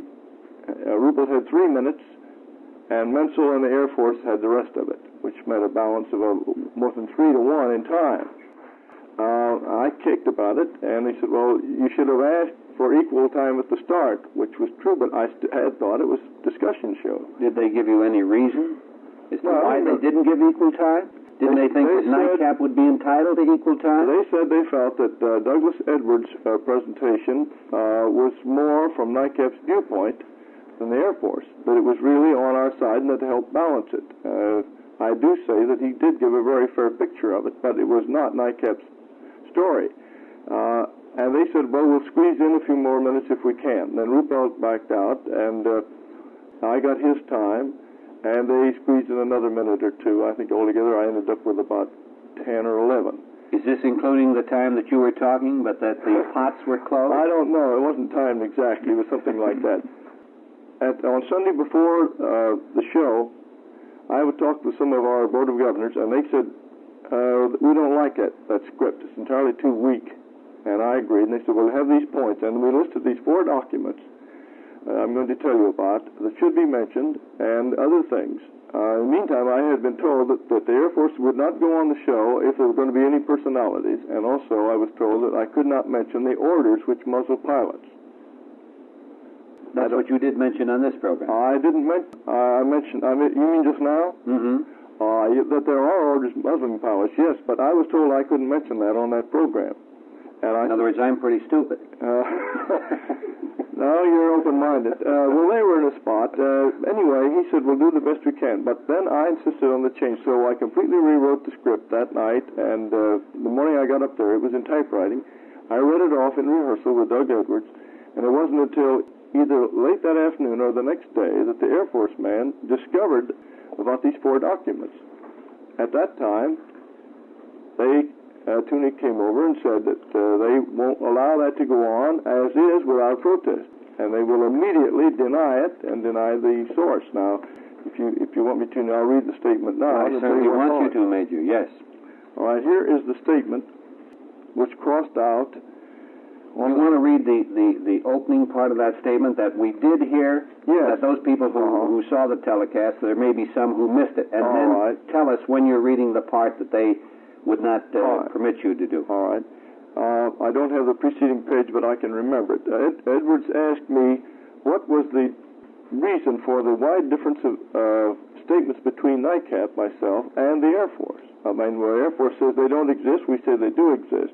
And I said there could be 2 reasons. One of them was an honest difference of opinion among analysts. Second, there's an official policy believed in the best interests of the people, not to confirm the existence of UFOs until all answers are known. And then this was supposed to follow.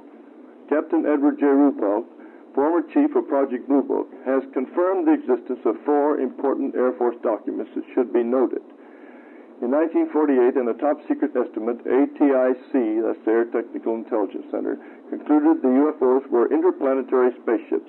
In 1952, an Air Force intelligence analysis of UFO maneuvers brought the same conclusion, interplanetary. In 1953, a report by a panel of top scientists at the Pentagon reached this conclusion. There is strong circumstantial evidence, but no concrete proof that the UFOs are spaceships. They recommended intensifying the investigation and telling the American people all the facts. Now that is the part that was cut out. You'll notice there are only 3 documents mentioned. Just before that, apparently to save space, Tunick or someone had cut out the 1947 documents which said that these things were real, whatever they were. Now, wasn't this on the teleprompter, sir? No, it was not on the teleprompter because for 2 days we rehearsed with scripts. I think at the end of the second day they were onto the teleprompter, yes. But this never was put on the teleprompter. And at that time, I was faced with the alternative of either allowing it to be cut out or else not going on the air. It wasn't stated that way. It merely said that the Armstrong people couldn't have any fight of that kind. I mean, I would make the statement, the Air Force would deny it and end up calling Captain Ruppelt a liar. Well, if they had done that, I would, of course, have produced some other evidence that I had. But to avoid it, I was afraid that I'd be out of it completely, and the Air Force would simply have it clear, and it would look as though we were afraid to talk back to the Air Force. One point, Major Keyhoe. I saw that telecast, and I imagine that you were allotted about 5 minutes after the Air Force representative. According to my opinion, it was about 5 minutes that you talked. Now, I was under the impression that you were reading from a teleprompter several of the statements that you made that would possibly confirm the existence of the UFOs. I did, that's right. In other words, that was on the teleprompter. Yes. Now, what happened when we came to that final 20 seconds? Was the teleprompter blank? No. What had happened was this. I was getting more burned up, to use a colloquialism, at the fact that the Air Force had too much time and that this had been cut out of the script and that the public was getting an unfair picture. So I mentioned to one of the Armstrong representatives that we had been working with a Senate subcommittee on UFO secrecy for about 6 months, and they had a lot of evidence and that they were considering possibility of public hearings. And I said, if I put that in there, how would that be? And he said he thought it would be terrific. But I understood later that he had no authority to okay such a thing. And what I should have done was gone to Bob Costello, the producer. I still hadn't made up my mind. We went on the air. We got to a certain point, and I just started to stick in a line ad-libbing this about the Senate committee. As soon as I got to the word Senate committee, they cut off the audio on my mic. It came over Doug Edwards. Some people did hear it faintly. Yeah, I have it on tape. Yeah. But that was what I was trying to say. I was not going to mention this other stuff that was deleted because I promised not to. I'm sorry to interrupt, Major Keyhoe, but I'm going to have to take a couple of minutes to take care of some of our sponsors. Well, we're going to take a couple of minutes off for a coffee break. I hope that if you know some of your friends who may be up at this time of the morning, I certainly would appreciate it if you with Major Donald E. Keyhoe. That's Major Keyhoe of NICAP, N-I-C-A-P. That's National Investigations Committee on Aerial Phenomena. This is a non-profit organization that he is director of. It's located in Washington, D.C. That's NICAP, N-I-C-A-P. And their address, for our listeners who will be interested, no doubt, in contacting NICAP, the address is 1536 Connecticut Avenue. That's 1536 Connecticut Avenue, Washington 6, D.C. Now, NICAP, as I mentioned before, is a non-profit organization. This is not a commercial for them, but I certainly would like to extend Major Keyhoe this courtesy and to the organization. I happen to be a member of it, and I think that their publication is something that everybody should have in their home if you're interested in the subject of flying saucers. Even if you buy them or if you don't buy them, certainly this is a very, very interesting publication. And, of course, when you join NICAP, it offers you membership and publications giving you authentic UFO sightings and to update developments about unidentified flying objects.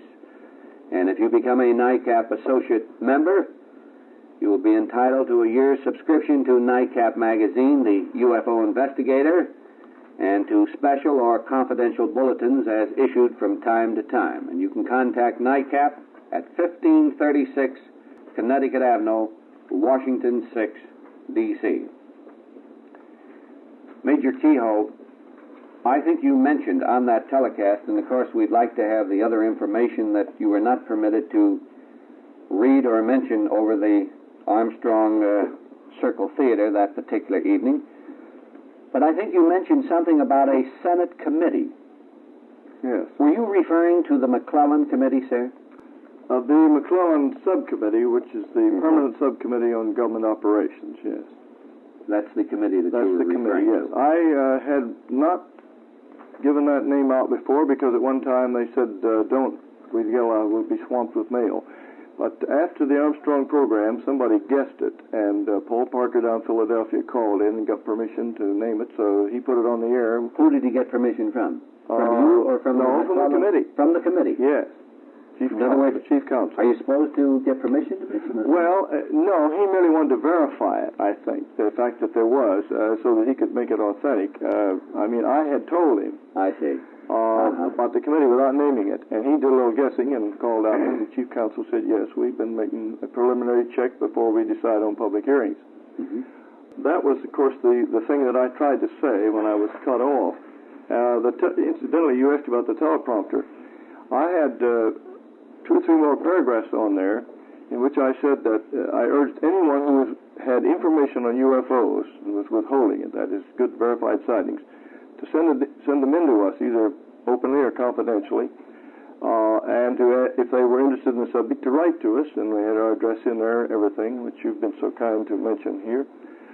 As soon as I started ad-libbing this, the teleprompter began to rack up and down so fast I couldn't read it. So I knew by then that I was in disfavor somewhere. But I finished as quickly as I could from memory, and they had left me on camera. Yes, they did. And at that time, they switched to Doug Edwards. But here's something I'd like to make clear. I want everyone to know that I never blamed Armstrong or CBS. The writer, Tunick, and the producer, Bob Costello, were the nicest guys I have ever encountered on a TV program like that, and, well, anywhere on any networks. And they did try hard to offset the lack of time. I felt particularly bad because Costello was so worried about the effect. And I stuck around there for an hour and a half to talk with any newspapers that called up, in spite of the fact several people said I went away and left everybody in the dark about what I was going to say. But here is a statement that CBS... if I may interrupt you Yes. for just a moment, Major, also in talking about Robert Costello and Irv Tunick, I think it was about 3 o'clock in the morning, the following morning, I talked with Mr. Tunick. He was trying to get me on the phone, and our switchboard was pretty well tied up that morning because naturally a number of people that saw the telecast thought that maybe we would have some knowledge of what you tried to say. So Mr. Tunick sent me a wire, and then I had him on the beeper phone, and he told us what had happened down there, and he was extremely complimentary about you, sir. And he said that you were very cooperative, and he appreciated it. Well, I appreciate that. Right on the air. I hated it because they'd both been so friendly, and they did not. I don't think either one of them liked this business about the censorship. And also, so that's okay. And I did sign a statement to that effect. However, I didn't mention the censorship that happened before then because I thought, well, if I do that, it will look as though I did this for that reason. That I did it in order to get that thing in the newspapers. So I purposely kept quiet about the censorship that the Air Force had caused during the time. It would have been a wonderful time to spring it and show that piece of paper from the script, but I didn't. I just waited because I didn't want to hurt Costello and Tunick anymore. I thought they might be blamed for having some knowledge of it. But here is a line that CBS had in a letter, a form letter they send to everybody about the program, said, this program had been carefully cleared for security reasons. Therefore, it was the responsibility of this network to ensure performance in accordance with predetermined security standards. Now, I would like to know why, if the flying saucers don't exist, if they absolutely are no menace of any kind, and they couldn't be, and they simply are something, a product of imagination or their errors, why there is security about it, and why the program had to be cleared at all. Why was it they were so worried that I might say something. And also, I venture to say this. If the Air Force colonel had started to ad-lib a statement in there, I wonder whether they would have pulled the switch on him. I can't answer the question. I'd lay you a good bet. About 50 to 1 that they wouldn't have. Well, you're a betting man, Court. I'm not. If you want to get around to it later, I know I've talked quite a little bit here. There are some other items that were in the original manuscript sent up there. Well, no, I would appreciate it very much if you'd like to comment on them right now, sir. All right, because the listeners will naturally be very interested in these All right, now, I don't say that this was censorship, because they couldn't actually, unless they'd given me even time, they couldn't have covered all this. I was hoping that they would actually be forced into giving me equal time with the Air Force, which didn't happen. Well, one of them was the case in Indianapolis, where practically half the city saw an object in 1952, and statement by Captain Richard Case, who was flying an American Airlines Convair, and said that this was a controlled craft of some sort, and he was perfectly convinced. Then I had a military case by Marine Corps Captain Don Holland, and the fact that his sighting was confirmed by Major General William G. Manley, USMC, who said he did sight it, and that it was an authentic sighting. Then I mentioned the fact that many Air Force pilots are among the hundreds who claim the UFOs are real. And I had in here the Far East Air Force report of an encounter in December 1956. And incidentally, that was described in our magazine, The UFO Investigator. There's an Air Force jet pilot caught this on his radar, and the blip showed it to be as large as or larger than a B-29 bomber. And he locked on with his radar and tried to close in. He saw this thing ahead of him, a strange round object, and this was later computed to be at least 200 and 250 and perhaps 300 feet in diameter. He closed to within 5 miles, and during that time, he had a mysterious radar interference from the object. He kept switching frequencies, and after a few seconds, the interference would come back. When he got to within 5 miles, this object accelerated to between 1,500 and 1,800 knots. That's roughly around 2,000 miles an hour, and went out of sight so quickly that it just vanished. That was cut out. I was argued against using that one because you can't use the pilot's name. Well, the Air Force will not release the names of witnesses in any case, and I think it was a good one. I think the reason it was cut out because it would have put the Air Force on the spot. I also mentioned the fact that Senator Barry Goldwater, an Air Force Reserve colonel, has said that he frankly feels there's a great deal to this, and he had often discussed it with Air Force officers. Then I mentioned the documents, which I have already gone over, and the Mantell case, what stayed in the Mantell case. I mentioned that also in 1948, the pilot of an Air Force T-6 had a weird dogfight with a strange UFO over Andrews Air Force Base in Maryland. And after trying to close in for 10 minutes, he switched on his landing lights, and he saw this strange object make a tight turn and head toward the East Coast. Now, the Air Force experts in the Air Weather Service checked on this and reported in a secret report, which was later declassified, this was definitely not a balloon. In spite of that, the Air Force came out and released a public statement that this man had been dogfighting with a balloon. Now, that's another thing that was not on the air. Most of the other has to do with sightings. Oh, there was one other thing, Special Report 14. That's the Air Force Blue Book report, in which they say that they analyzed 3,201 cases, and they had, in the back of this, it shows a table that 19.5% were unexplained. In other words, to add on the ones that they hadn't explained on up to date, it makes a total of more than 700. They admit 5,700, so 700 out of 5,700, or more than 12%, are unexplained. And the Air Force admits that, but they come out and say, we are currently explaining 1.9%. And the word currently gets dropped out, and everybody thinks the Air Force has explained about all but 2% of the sightings. I had that in there, and part of it was left in. The one other thing that I wanted to mention was the fact that the Air Force said that they could not build a working model of a flying saucer because they had 12 cases out of all these, which they call the cream of the crop, and all of them were describing different objects. And this in spite of the fact that in 1949, Project Grudge report was released temporarily and later was classified. And it said that there were several groups. Group 1, the most numerous, described a disc-shaped object, apparently metallic, which had a diameter 10 times the thickness of the object. These things were capable of swift accelerations and high-speed turns. The second group was luminous objects seen at night, and the third group was cigar-shaped objects. You certainly can make working models out of a disk or a cigar-shaped object. So here's Special Report 14, which was apparently let out to deceive the American people. And this was denounced shortly afterwards by Captain Ruppelt, the former head of the project, who said that he was responsible for having this thing drawn up, and when it came in, everybody agreed it was practically worthless. And it's still being put over as the official document of the Air Force.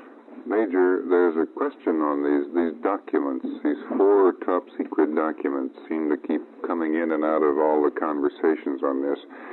Now, to my understanding, you knew of the contents of these documents through Captain Ruppelt. Is that correct? And others.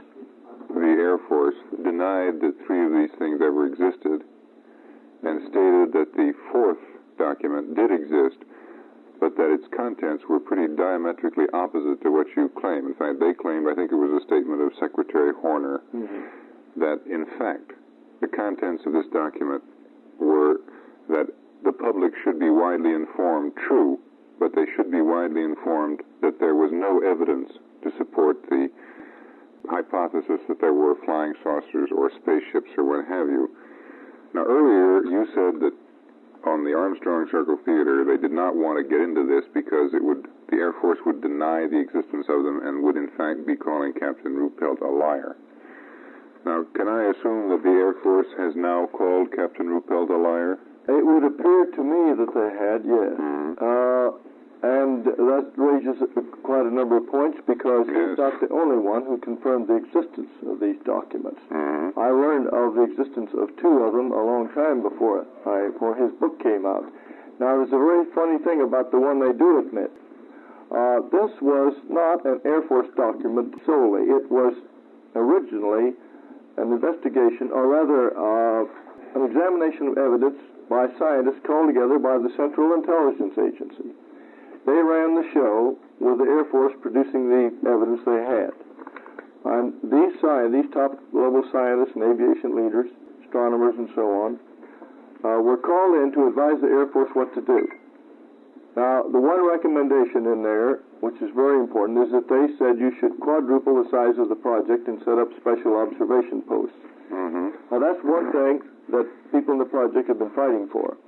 Ruppelt mentions in there that Major General William Garland, who was then out at ATIC, came to the Pentagon and fought for this and was finally turned down. He wanted it carried through, the thing quadrupled in the observation posts and so forth.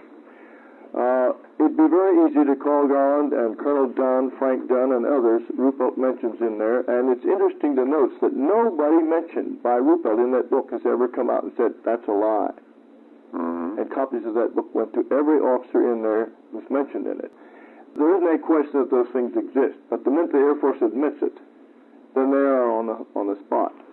Well, them finally having flatly denied, it seems that it is no longer a case of perhaps concealing things from the public, but it is now pretty much a flat case of somebody, either Captain Ruppelt and the other gentleman, or the official representatives of the Air Force are just plain lying. Well, I don't like to use the word lying. Here's what I would like to say there. There are people who think that it is wiser not to let the American people know any bad news. And that's been prevalent and is more and more prevalent in Washington today. Big Brother will decide what is best for the American people, and I think it's wrong. Now, when I say I'm speaking for most of the people on our Board of Governors, and you could say, as Wallace started out saying, well, everybody connected with this seems to be a crackpot or something else. Now, we have Vice Admiral R.H. Hillenkotter, as I mentioned. He was formerly head of the CIA.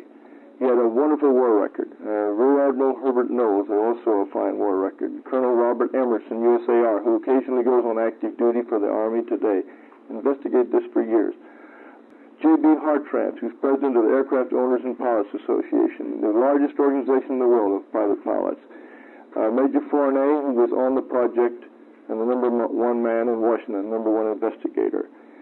quite a number of people. Well, Frank Edwards, you just mentioned him, and identified him a while ago, and some religious leaders, Professor Maney at Defiance University, and we have a number of other people who will not let their names be used, but who are special advisors in various fields, some of them top rocket and missile men.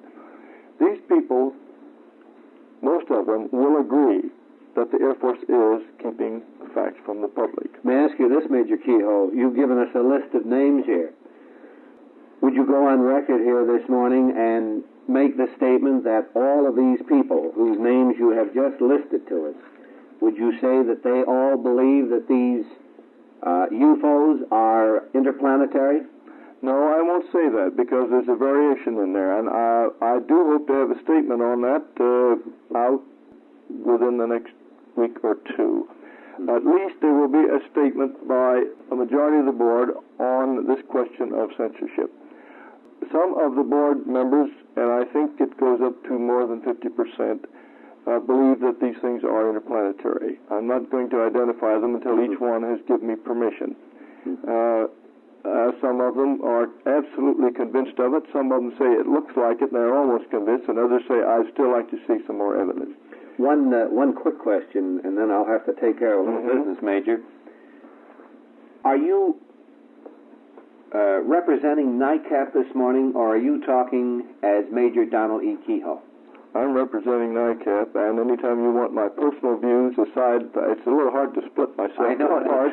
But what I have said up to now is as a director of NICAP. My guest this morning, Major Donald E. Keyhoe of NICAP, Director of NICAP, Cortland Hastings,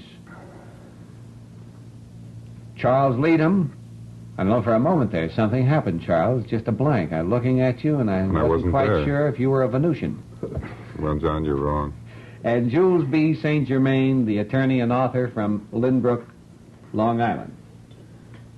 I think just at the time that I interrupted to take care of a little business here, you were telling us you were giving us some additional information about what occurred on that telecast, and also you were giving us a statement in reference to whether you were representing NICAP this morning or representing just Donald E. Keyhoe. I have one brief question to ask you, sir, and then there's no doubt my other panel members around here have a number of questions, too.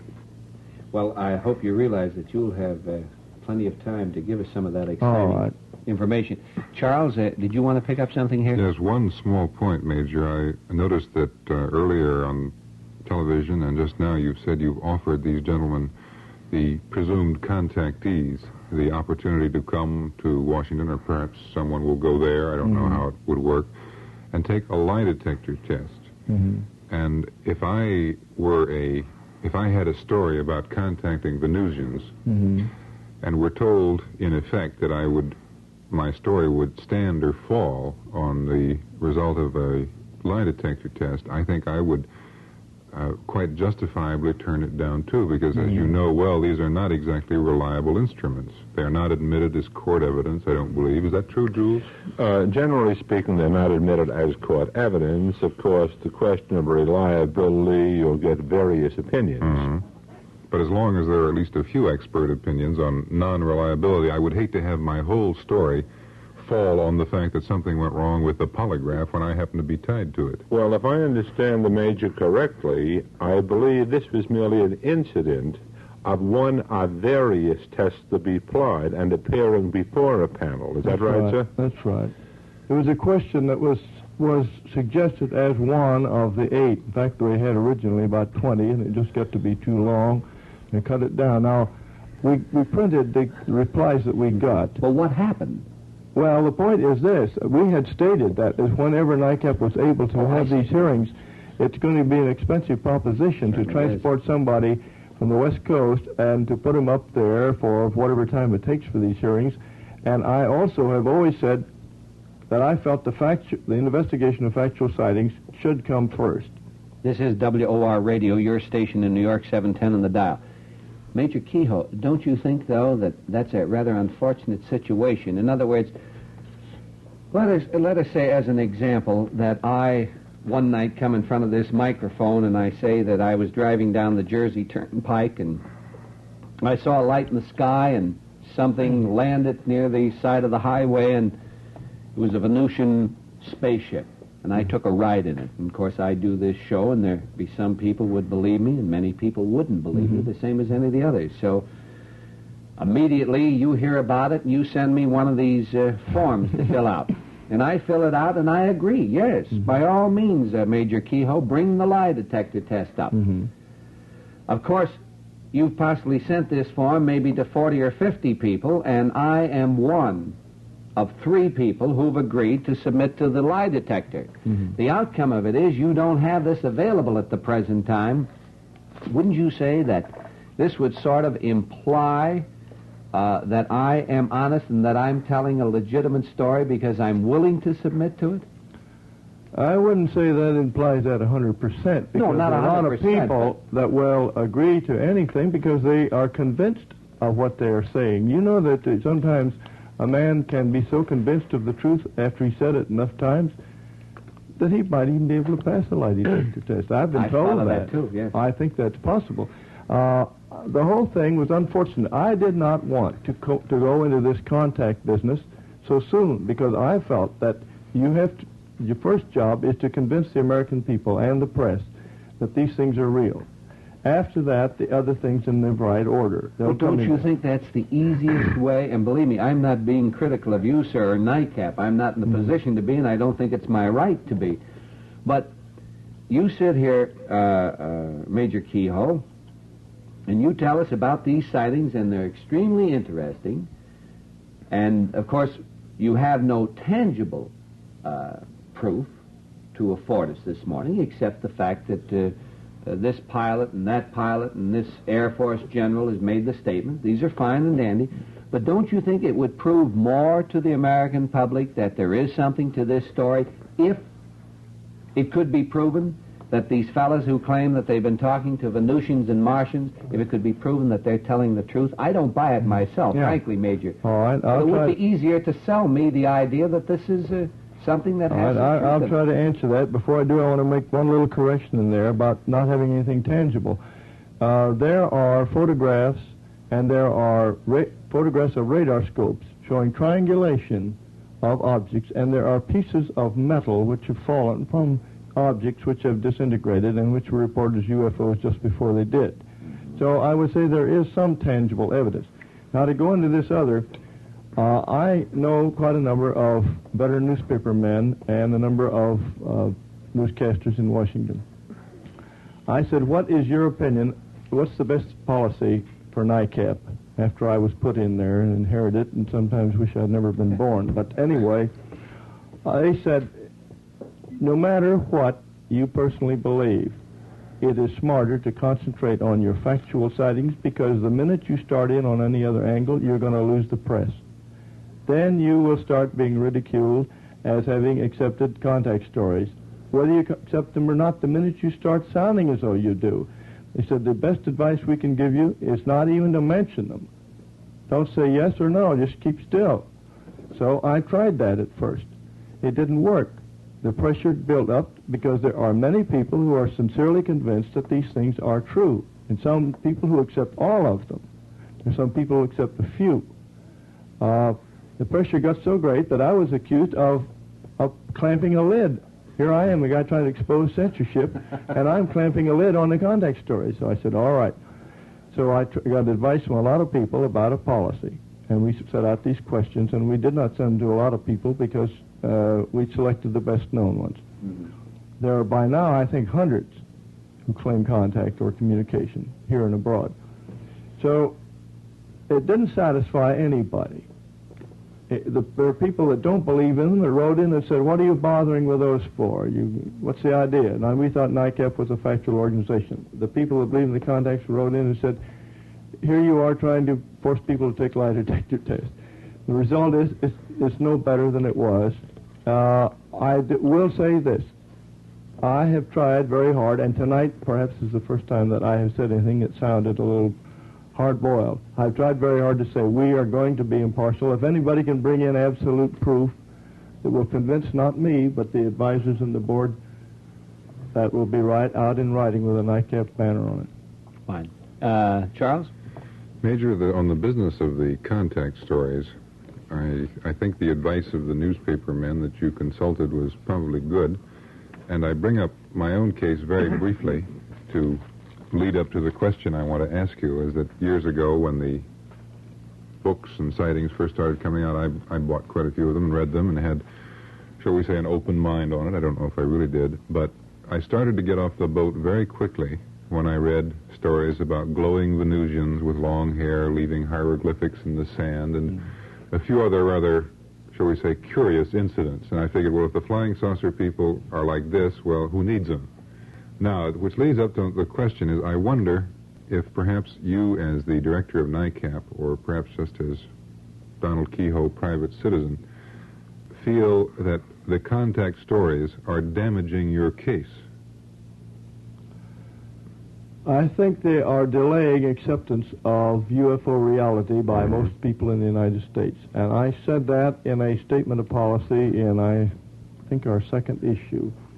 I said, no matter what you believe, why don't you take it easy and let's prove that these sightings are correct. Take the most factual ones you can get, and once the newspapers buy it and the networks buy it, the individual broadcasters, nothing can stop investigation of every phase, everything, the communication claims, the contact claims, every angle of it will immediately be explored, because then it will be the biggest story they've got, and they'll jump on it. You'll have thousands of people writing and talking about it from then on. So let's get the facts in there, and that's the one thing the Air Force is worried about. They love the contact stories because it helps them to laugh it off. Now, there may be somewhere or other, there may be a guy with a contact story that is absolutely 100% true, and he's being crucified.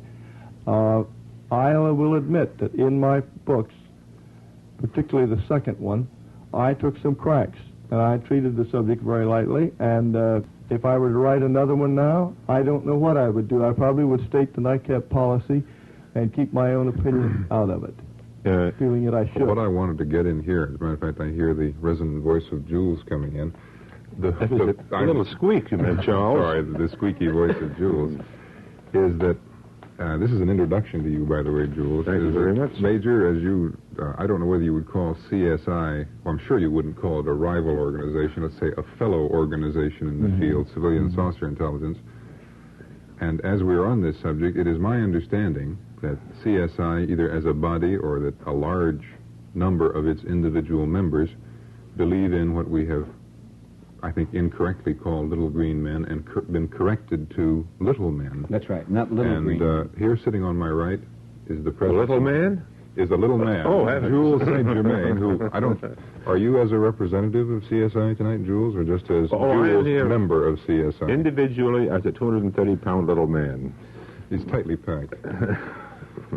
Jules, I wonder if you could recap briefly for some of the listeners who may have joined us for the first time the statement that you made a couple of weeks ago on this program about the opinions of two of the gentlemen who head the research department of CSI. I think that's Mr. Ted Blocher and Mr. Lex Mebane. I think you told us something about not little green men, but about little men. Well, I hate to quote someone else. I think there has been a differentiation by CSI in the contact claims, putting one in the class of the fair-haired or long-haired Venusians or Martians with the metaphysical and the religious and occult significance, and the stories of the generally non-communicative little men who are more of the humanoid variety. And although I don't think that either class is endorsed, I think it is the position of CSI, generally speaking, or possibly the majority of the members, my phraseology may be poor, that of the two classes, there is more likelihood of truth in those stories which embrace the humanoid group which we call the little men. Now, I hope I'm quoting the general position correctly. If that is my personal opinion in any event. Charles, any further question or comment? No. The one line of thought here which has occurred to me, and I can certainly direct this at either CSI or NICAP or just about anybody else in the flying saucer field, is that there are a lot of statements quoted about scientists' speculation on the fact that other worlds are inhabited, and statistically it seems to be a fair chance that a good many of other worlds throughout the universe are inhabited. And CSI and NICAP and the various flying saucer people say that there are such things as flying saucers, that very possibly they come from some unspecified or perhaps more than one unspecified other world far away in the universe. And also there are statements about top-secret documents which may or may not exist. We don't know. We have conflicting testimony on that. But all of these things, it seems to me that the people who claim it are on the long end of the stick here, is that it's an easy thing to maintain. And I don't know if this is necessarily any condemnation of it, but it is unfortunate that those of us who are on the other side of the fence, who do not believe in saucers or little men or contacts or anything else, are not going to be able to have a final word on this thing until that great golden day when the Earth spaceships have explored each and every last sun in the universe. So we're on the short end of it, and they're on the long end of it, and it's perhaps just providentially very fortunate for them. And I don't know whatever we're going to do. The question that all this is leading around to, all of this circuitousness, and it is circuitous, is that in these presumably open-minded and scientific investigations of saucers and contacts and little men, if there is anything that would prove, I assume that their minds are open one way or the other, maybe there are, maybe there aren't, if there was anything that would prove to the representatives of these organizations that in fact there were no such things as flying saucers. Before we visited the last sun in the universe and said nobody home. And I leave that wide open. Anybody can come in that wants to. Well, I mean, I understand what you're saying, Charles. I don't quite understand your point. Well, my point is this. The civilian saucer intelligence and NICAP represent themselves, and I'm sure they are, as open-minded scientific groups wanting to investigate this thing right down to the last rivet of unidentifiable metal falling from the sky. But they only seem to be investigating it in a positive sense. They want to prove that it is so. And most of the things which I consider as scientific investigations as an open-ended thing both ways. We make an hypothesis and we say, well, now maybe this is so and maybe it isn't. We are now going to find out. And there are certain criteria. Now, we will apply certain tests to something that we are testing. If this test works out this way, then the hypothesis is wrong. If the test works out the other way, the hypothesis is right. Now, of course, the obvious way of proving that your hypothesis is right is the little man, or perhaps the long-haired man, walking into the studio or something and saying, "Hi, kids, I'm from Venus," and proving it. Is there anything which would convince any of you people that there were no such things as flying saucers? Well, I might say, first of all, it seems to me that you're presupposing a blind acceptance upon the part of NICAP and CSI of all UFO stories. In that respect, I think you're wrong. Now, just what Major Keyhoe said in reference to the policy on the contact claims, that would seem to me a highly objective approach. They're not accepting it, they're asking for proof. Mm-hmm. They're asking if the party is willing to undergo a lie detector test. So certainly I think there it would contradict you. When you get to the question, of course, of tangible evidence, I think that's a term that can be open to various interpretations. To make a parallel example, it certainly is an exaggerated one. I've seen the top of the Empire State Building, but I've never touched it. Does that mean that it is possibly a fantasy? Of course, I realize that's exaggerated. It's not strictly comparable. But intangible evidence, when you see definite and solid blips on radar, to me that would certainly approach, if not actually being, tangible evidence. Of what? Of some object in the sky. The radar scope indicates a speed in excess of that which can be accomplished by any aircraft known to us here. that would indicate that it is something of an unusual origin. Then the next question, of course, is what is it? I think basically there are three classes. One, spaceships. Number two, the secret weapon. And three, a little advanced theory that is some type of life form in the air.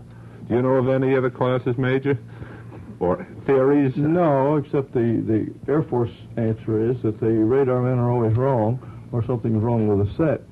But you have to rule that out when you take the hundreds of radar reports and realize that the men who make them are the ones who either in GCI, ground control intercepts in the Air Force, and are trained to guide fighters in very closely to enemy bombers, or they are civil aeronautics experts, including the men who can bring you in right down to the runway, and you don't see anything almost till you're there, and they can say, you're 5 feet to the left, over, down 5, up 4.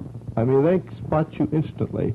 If those men aren't able to recognize the difference between a solid object coming in under control and a bird or a temperature inversion or something like that, they'd be cracking up planes all over runways, and you wouldn't be having airliners flying in under low ceilings in the airports. Now, those radar men are good, and they very, very much resent the Air Force statements that radar doesn't prove anything. Now, they've even got Air Force radar now, 3,000 miles, is supposed to pick up an enemy missile. They just say, oh, that's great. If it's so good, why isn't the other any good? One brief question, Major Keyhoe. You have made the statement a couple of times this morning that you feel that the government is acting as sort of a big brother. They're going to tell us the things that they think that we can stand to hear, and the things that we shouldn't hear, they're not going to tell us about. Now, in other words, what you've implied is that they possibly know as much as you do, maybe even a little bit more about these things that are flying around, and possibly they know that they're coming from other planets. You've sort of implied this anyway. Now, my question is just this. Is it possible, sir, that maybe some foreign government, I'm talking about a government on this planet, that maybe they've developed something that acts like UFOs, and maybe our government is familiar with the fact that it may be something that was built by Russia, and that they don't want to tell us that because they're afraid that it may cause too much concern? Well, that, of course, was the first answer that the Air Force and the Navy and the Army considered back in 47 when they had the mass sightings. There were a lot of scared people running around the Pentagon when these things finally seemed to be real. And then they began to take some stock and said, well, either the Soviet has had a terrific leap here, and less than 2 years since the end of World War II, and their devastated factories, and practically nothing, and all of a sudden they've got a perfect global weapon, or else these are coming from somewhere else. So they did a hasty intelligence job. The end of 6 months, with the help of the British, they had ruled out any possibility these could be Russian. And now, just to say for a minute that they were Russian, it would mean that since 1940, actually since the middle of World War II, the Russians had something in operation, or maybe it was the Germans and the Russians took it over. And then they perfected it by 47. For 11 years, they've been building ordinary jets and working like mad to build missiles and get Sputniks in the air when they already had the ultimate perfect device and weapon. They were letting us fight them when all they had to do was to take one of these things and say, we are going to have it over the center of Wichita, Kansas tomorrow, and everybody better get out of there, because when we have it over there, we're going to drop something. And they could prove it without any doubt, and they would have owned the world by now. I don't think there's any possibility of a Soviet answer. And the U.S. secret weapon answer rules out the same way, because we wouldn't be so afraid. We would certainly not have failed to put Sputniks in the air, and we would not be building ordinary jets and missiles. Cortlandt Hastings? This problem of these constructions coming from other countries here, Jessup brought out the point in a open letter to Arthur Constance in the Flying Saucer Review, that in 1882, when... Pardon me, who's Arthur Constance? Well, he's quite an English scientist who wrote The Inexplicable Universe. He's a what, sir? Scientist. A English scientist? Yes. Is that the gentleman who, is that the book published by Citadel Press? I don't believe so, but I don't know. It isn't? I don't know. Is this the gentleman who claims that he feels that Adamski has legitimate pictures? No. No, I'm sorry. No. Continue. But at any rate, there was a very great structure seen in the air, a UFO, in 1882. So this is long before any airships, and this was attested to by at least 3 prominent astronomers at the time. And your friend Jay Glick, as a matter of fact, going way, way back into history, Jay is quite an Egyptologist, stated that there were numerous references in the Egyptian Book of the Dead to spaceships as machines from space. So these things have been around here for so long that it isn't anything recent, except... Well, if I may use the same more reasoning that Major Keyhoe just used in reference to the possibility of Russia having developed something back in 1947, and by now they would have dropped the bomb at Wichita, Kansas, why are the Martians or the Venusians flying around with these things for the last 1,000, 2,000 years, or 400 years? Why haven't they done something instead of continuing to fly around? By now, don't they know enough about this planet? Well, it might be that they're simply keeping us under observation. For what purpose? Simply to see what way we're reacting. Simply as possibly older people might watch some kindergarten children reacting. I don't know why they're here, John. I haven't any more idea than you. You say you don't know why they are here. In other words, you've implied that they are here. Is that right, Court? Well, I feel very sure that they're here. I don't think there's any question about it. Who are they? That people, that UFOs, intelligently controlled, have been seen by the thousands, probably tens of thousands in our atmosphere, by credible witnesses. I think they're always in these discussions, I don't mean just here, but discussions everywhere about UFOs, people seem to get away from the fact, or not want to accept the fact, that pilots and very fine, sound citizens have seen these in such vast number that there's no longer question as to whether they are. The question is to what they are and from where they come. I see. In other words, then what you're saying, Card, is that you don't know what they are or where they're coming from, and you really don't... In other words, do you actually feel that there's a possibility that some of these things have landed on this planet? Yes, because they've been seen to have been landed in this last issue of the UFO Investigator put out by NICAP. There were several instances where the UFO was on the ground or hovering. Well, if you want to say landed. Where the one was touching. The fact that it was down published a level in the Texas. UFO Investigator, that's the NICAP official publication, does this mean that NICAP have sort of given that sighting their seal of approval, or just that they have recorded it in their publication? Well, I'd say that in this case they probably gave it a seal of approval because they sent down one of their representatives of the board. Major a man Keyhoe, named Lee, I believe. Care to comment on that? I don't think that we have anything in here saying there was an actual landing. We have the case of the Army MPs who said this thing came down very close. Now, let me see. The one in Texas was not reported to have touched down. It was supposed to have come very close to it. Is that the Levelland, Texas Yes, the Levelland, Texas, yes. This Corporal Roy, he says it stayed there 3 minutes, giving off a brilliant reddish-orange light, and it came to the ground fairly fast, looked like a completely controlled landing. Well, that's what you're probably referring to. That's right. Now, we quoted that was a story we got straight from the press wires, and we tried to check with the Air Force, and they said they had nothing to say about it. There was another MP story in the same general area of White Sands. It was hovering 50 feet from the ground. This one later was explained by the Air Force that the two of these MPs had seen the moon and mistaken the moon for something hovering and landing, touching the ground, and the others had seen the planet Venus. Those are explanations given out. I don't believe either of those explanations are correct. Now, whether these men actually saw the thing touch or hover in that one case, I don't know.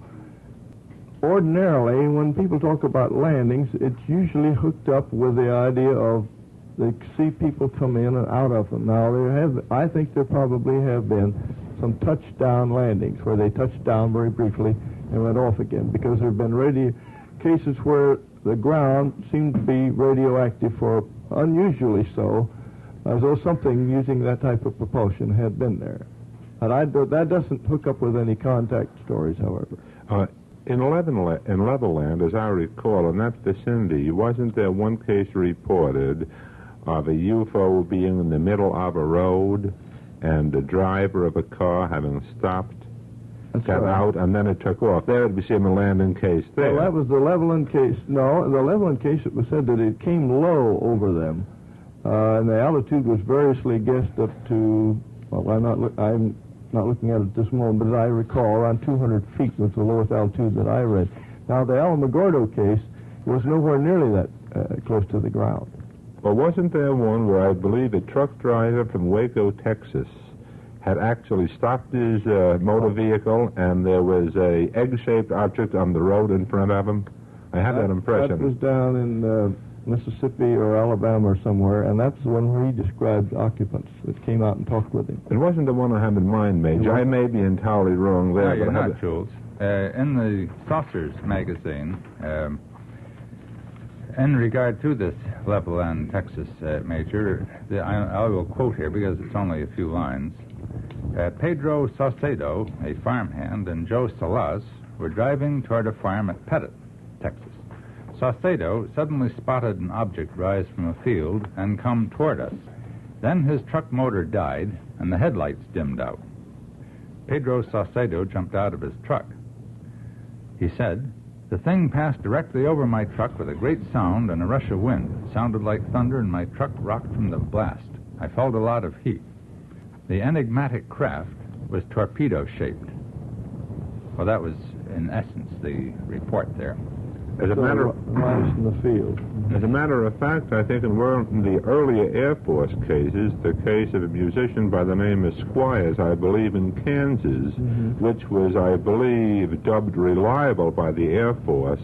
I think this man described an object on the ground, and he thought he sighted someone through a porthole. I thought it was hovering a very close distance up from the ground. I think you're right there, but it seemed to be hovering very close. Well, that was it. It was about dawn or just before dawn, and I talked with one of the officers on the project about that. Now, maybe he was wrong. He gave me the wrong impression, but he said that it was hovering very close to the ground. Some time ago, Major, I had some correspondence with Mr. Reinhold Schmidt in Kearney, Nebraska, and I received a 6-page letter in answer to a letter I had sent him.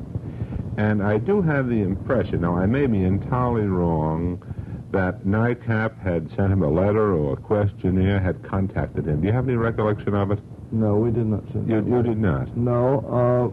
In fact, I think there was some confusion there between the man in Washington named Wayne Aho, because I received a call from a radio station or a newspaper out there wanting to know what we had asked Mr. Smith, and I said we hadn't asked him anything.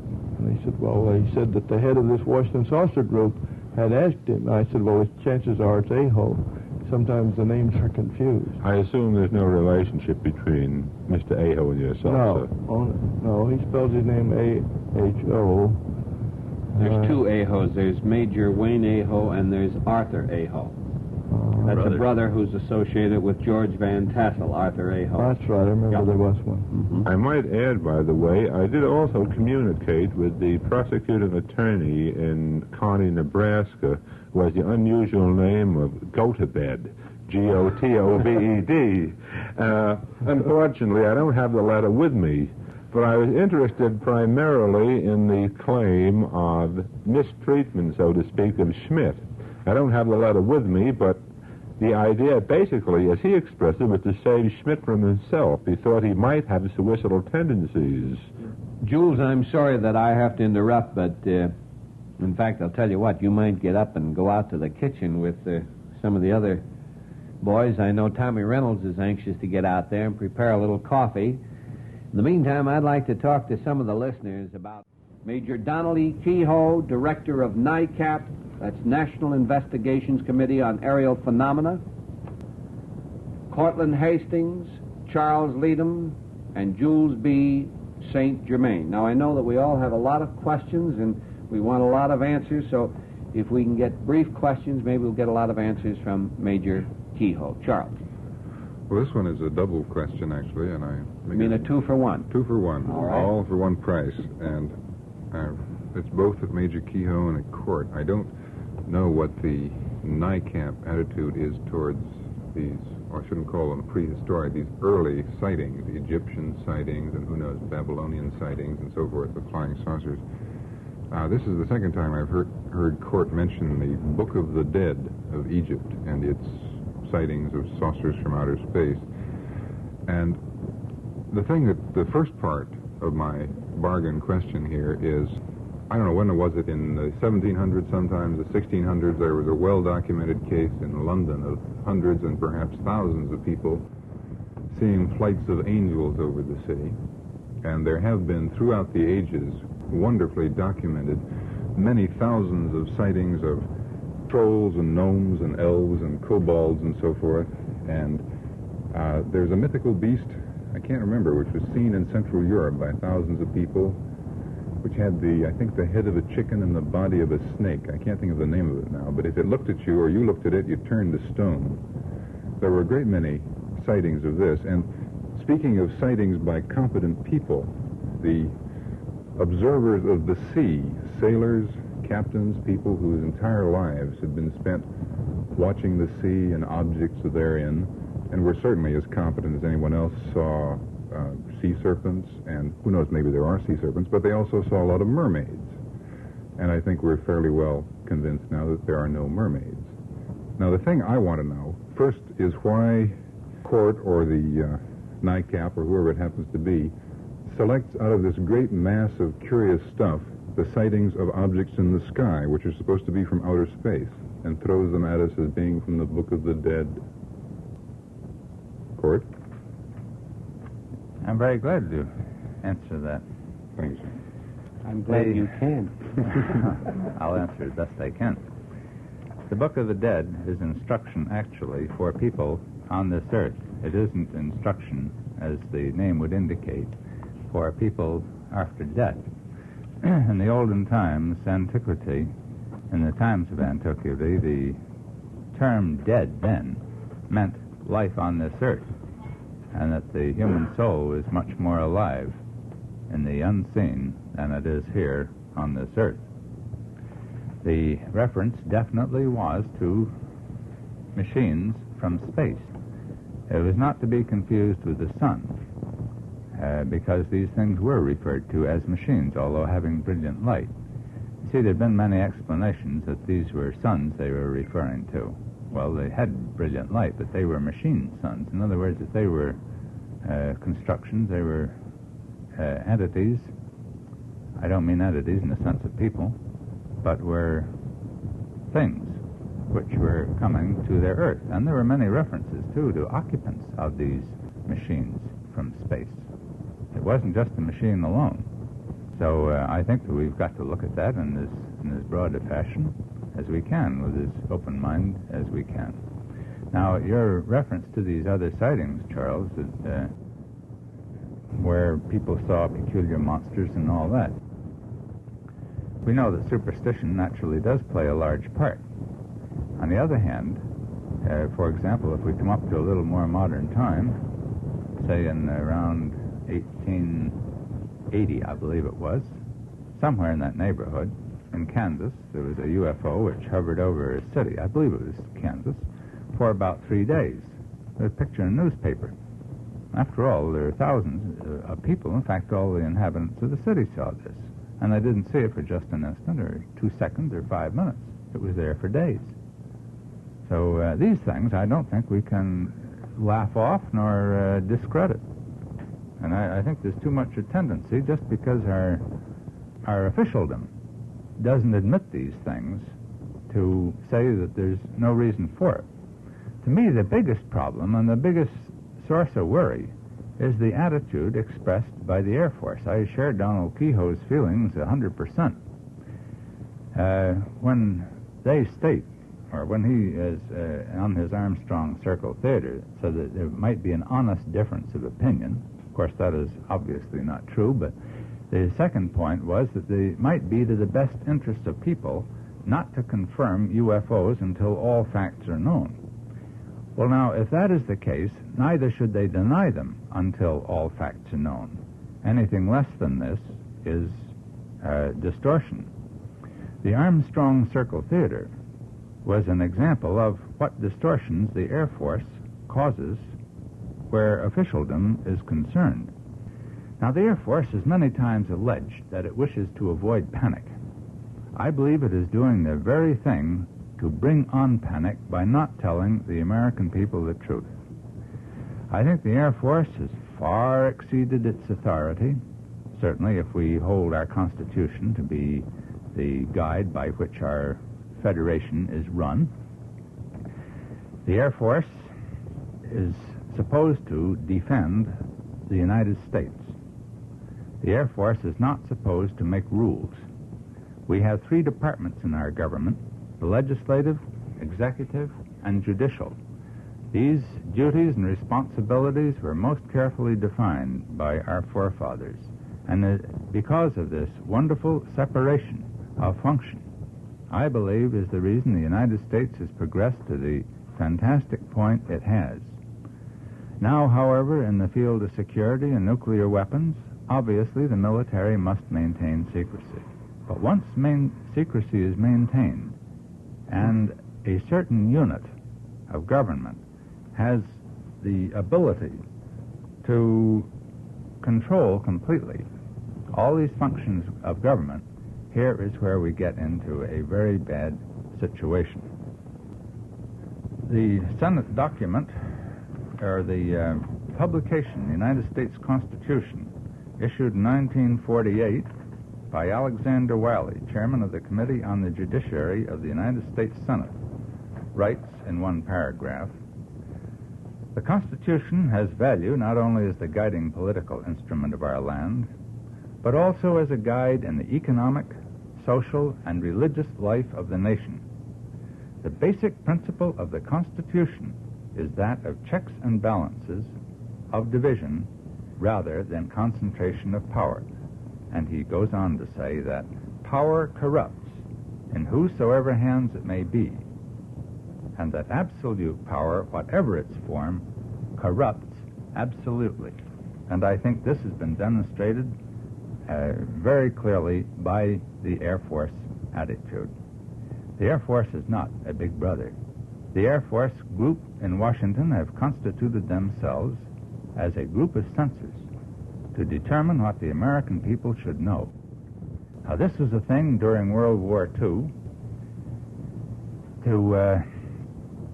During World War II, we fought against a nation which was dictatorial, which was run by one man and a group under him. This group determined what the German nation should know. We have a more contemporary group in Russia which determined what the Russian people should know. This is against all American basic concepts of freedom. And I believe that our citizenry should go to their senators and representatives and have them exert all the influence possible on the government and on the Air Force to release all information which is not critical national security, and flying saucers certainly are not national security. This is information that belongs to the people of the United States. The people of the United States are the judges, not the Air Force.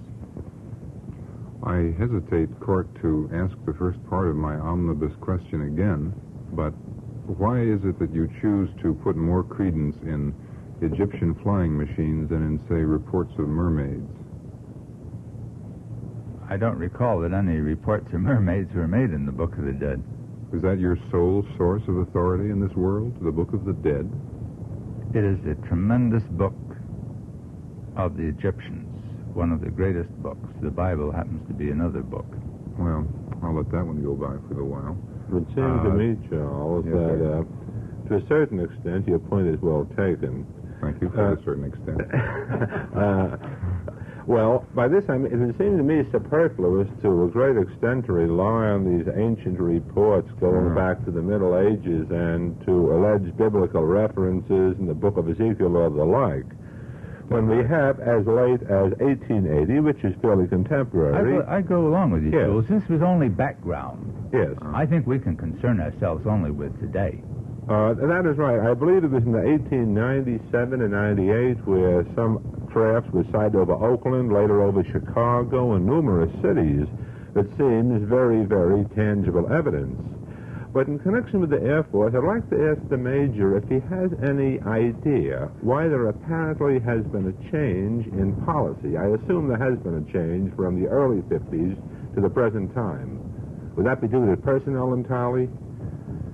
No, it was due to the fact that at one time one group was a little more powerful, and then somebody would be transferred, and then another top-level officer would come in and throw his weight. The policy at first, 1947, was one of bafflement and let's see what's going on, and then they began to suspect what it was and put it under wraps, and then near the latter part of 48, there was some talk about putting it out, and then that got knocked down, and then everything was completely under wraps for a couple of years, and they began to get open again. Let's get serious about it. In 52, they finally decided, let's get it out and tell the people, even though we don't have proof and full answers. And in 53, they almost got away with it, and then it was knocked down, but hard, and from then on, the censorship has gotten tighter and tighter, to the point where they will even contradict things that they have put in writing before, and you put them side by side. It's obvious. One of the statements can't be true. In fact, that's shown up here the very time of the Armstrong theater deal. Here, you had on the Armstrong Theater, you had Assistant Secretary Horner saying it's a mistake to believe that the Air Force is withholding anything, and I do not qualify this in any way. And now that was the 22nd. On the 23rd of January, Captain Gregory H. Oldenburg at Langley Air Force Base, Virginia, wrote a letter to one of the NICAP members who had asked if he could submit an advertisement to run in the Langley Flyer. That's the base newspaper. And all it was they would like to hear from those interested in forming a local affiliate of a national investigations network on the origin of flying saucers and UFOs, with the public dissemination of the data so obtained. And this captain says, and this is on Air Force stationery, I objected to the running of this ad because I felt that it would encourage Air Force personnel to violate present Air Force policy and specifically Air Force Regulation 200-2. Within 24 hours after the Air Force Secretary says, nobody's hiding anything, here's a man comes out and writes it. Not only that, at the bottom of this, after turning down a much weaker advertisement, he says, although the wording in these two ads has been changed, it is my belief that one of the objectives of your organization is the public dissemination of data on unidentified flying objects. As I pointed out to you on the 20th of January, this is contrary to Air Force policy and regulations. Now, that's on record. Now, here's a man that says it's against the policy and regulations to disseminate any data. The Assistant Secretary of the Air gets on and says we're not hiding a thing. On top of that, Major General Kelly writes a letter to NICAP in which he says, you will note that this release reaffirms the United States Air Force position as to the non-existence of flying saucers. Shortly after that, he wrote a letter to, well, it was quite a little after that, to Senator Goldwater, asking about my being knocked off the air, and that was answered by Horner himself, in which he says the allegations that the Air Force has withheld information on UFOs are entirely in error. Who are you going to believe and why? Well, Major, excuse me, this is very pertinent to this. You've mentioned several times the Air Force regulation, I think 200-something or other, 200-2, and I wonder if perhaps a wrong interpretation may not be being put on this. I am not at all familiar with this, but here is how I might reconstruct the thinking of the Air Force in issuing that and in this gentleman's refusing this ad. is that I should think it would be very logical for the Air Force to desire that its personnel hold down to a minimum any discussion of objects they see going around the sky, with the thought in mind, one, that the objects that they do see might be secret, experimental, and so forth, American craft, not flying saucers or anything related to them. And if the boys see a few things zipping around and they get together downtown in the little room behind the bar, and in comes the local barber and the local spy and so forth, and they talk over these things, see, Jesus was going 9,000 miles an hour, and it made a right-angle turn, and it spit green bolts and so forth. And here they are, all unawares, of course, with certainly no subversive intention, hashing over possible secret developments of the American Air Force. And this is only one reason I can see for them being a little reluctant to have their personnel going around talking up all the things they've seen in the sky. Well, that I can see your reason for thinking so, but if you had examined all the Air Force documents, you would know that they specify there's a difference. When they talk about UFOs, they specify that these are entirely different from ordinary missiles or aircraft types. The Navy says the same thing in its order. This particular one, here's the way it reads: relates to any airborne object which by performance, aerodynamic characteristics, or unusual features does not conform to any presently known aircraft or missile type. Well, doesn't this exactly describe a perhaps experimental American thing? They don't test experimental devices along airways, flying around airliners, getting so close to them that they scare the pilot to death and sometimes cause people to panic, as they did down in Brazil, the whole formation of these things. If we're flying those things around Brazil, we're not going to have any friends in South America left. And you don't have them flying over cities. You don't have them buzzing aircraft, flying head-on at them and scaring people to death. Well, Major, the thing that I want to get at is that this was not directed, this Air Force regulation was directed, as I understand it, to all Air Force personnel. It was directed to all Air Force and personnel. And not just at personnel who happen to be stationed on or near populated airways or who happen to be stationed in Brazil. They don't want them, as I might reconstruct, they don't want them talking up anything they see flying around for fear the guy who happens to be on base or off base at Alamogordo may spill something, and I certainly don't think they could say this only applies to people around Alamogordo, New Mexico, without automatically spilling it themselves. They do have special instructions down there at those bases, and most of the people that are down there understand what is under test. We haven't anything. We have no round aeroforms 100 feet or more in diameter, which can be tracked on radar up to speeds of 7,200 miles an hour over airports, which has been done. It's on record, Washington Airport. Triangulation by 3 radars. Flying around, buzzing airliners and everything else. But the point I was talking about in this regulation is that it says in here, right in the back, about release of facts. It is permissible to inform news media representatives when the object is positively identified as a familiar object. For those objects which are not explainable, only the fact that ATIC will analyze them can be released. In other words, if you can explain it away, tell the newspapers. If you can't explain it away, keep your mouth shut. I'd like to ask you one question, Major Keyhoe. You mentioned earlier this morning that you felt that possibly the Air Force told the producer and the writer of the Armstrong Circle Theater that certain material should be deleted from that telecast. This was your impression. Am I right, sir? Yes. Am I misquoting you? That's what I was told. Yes, all right. If this is true, and I have no reason to believe otherwise, why is it that I can sit up here 7 nights a week, and I certainly don't want to appear to be an egotist that this is a great, important show to the nation, but nevertheless, it is available to a lot of people. A lot of people can listen to it because we cover 27 states.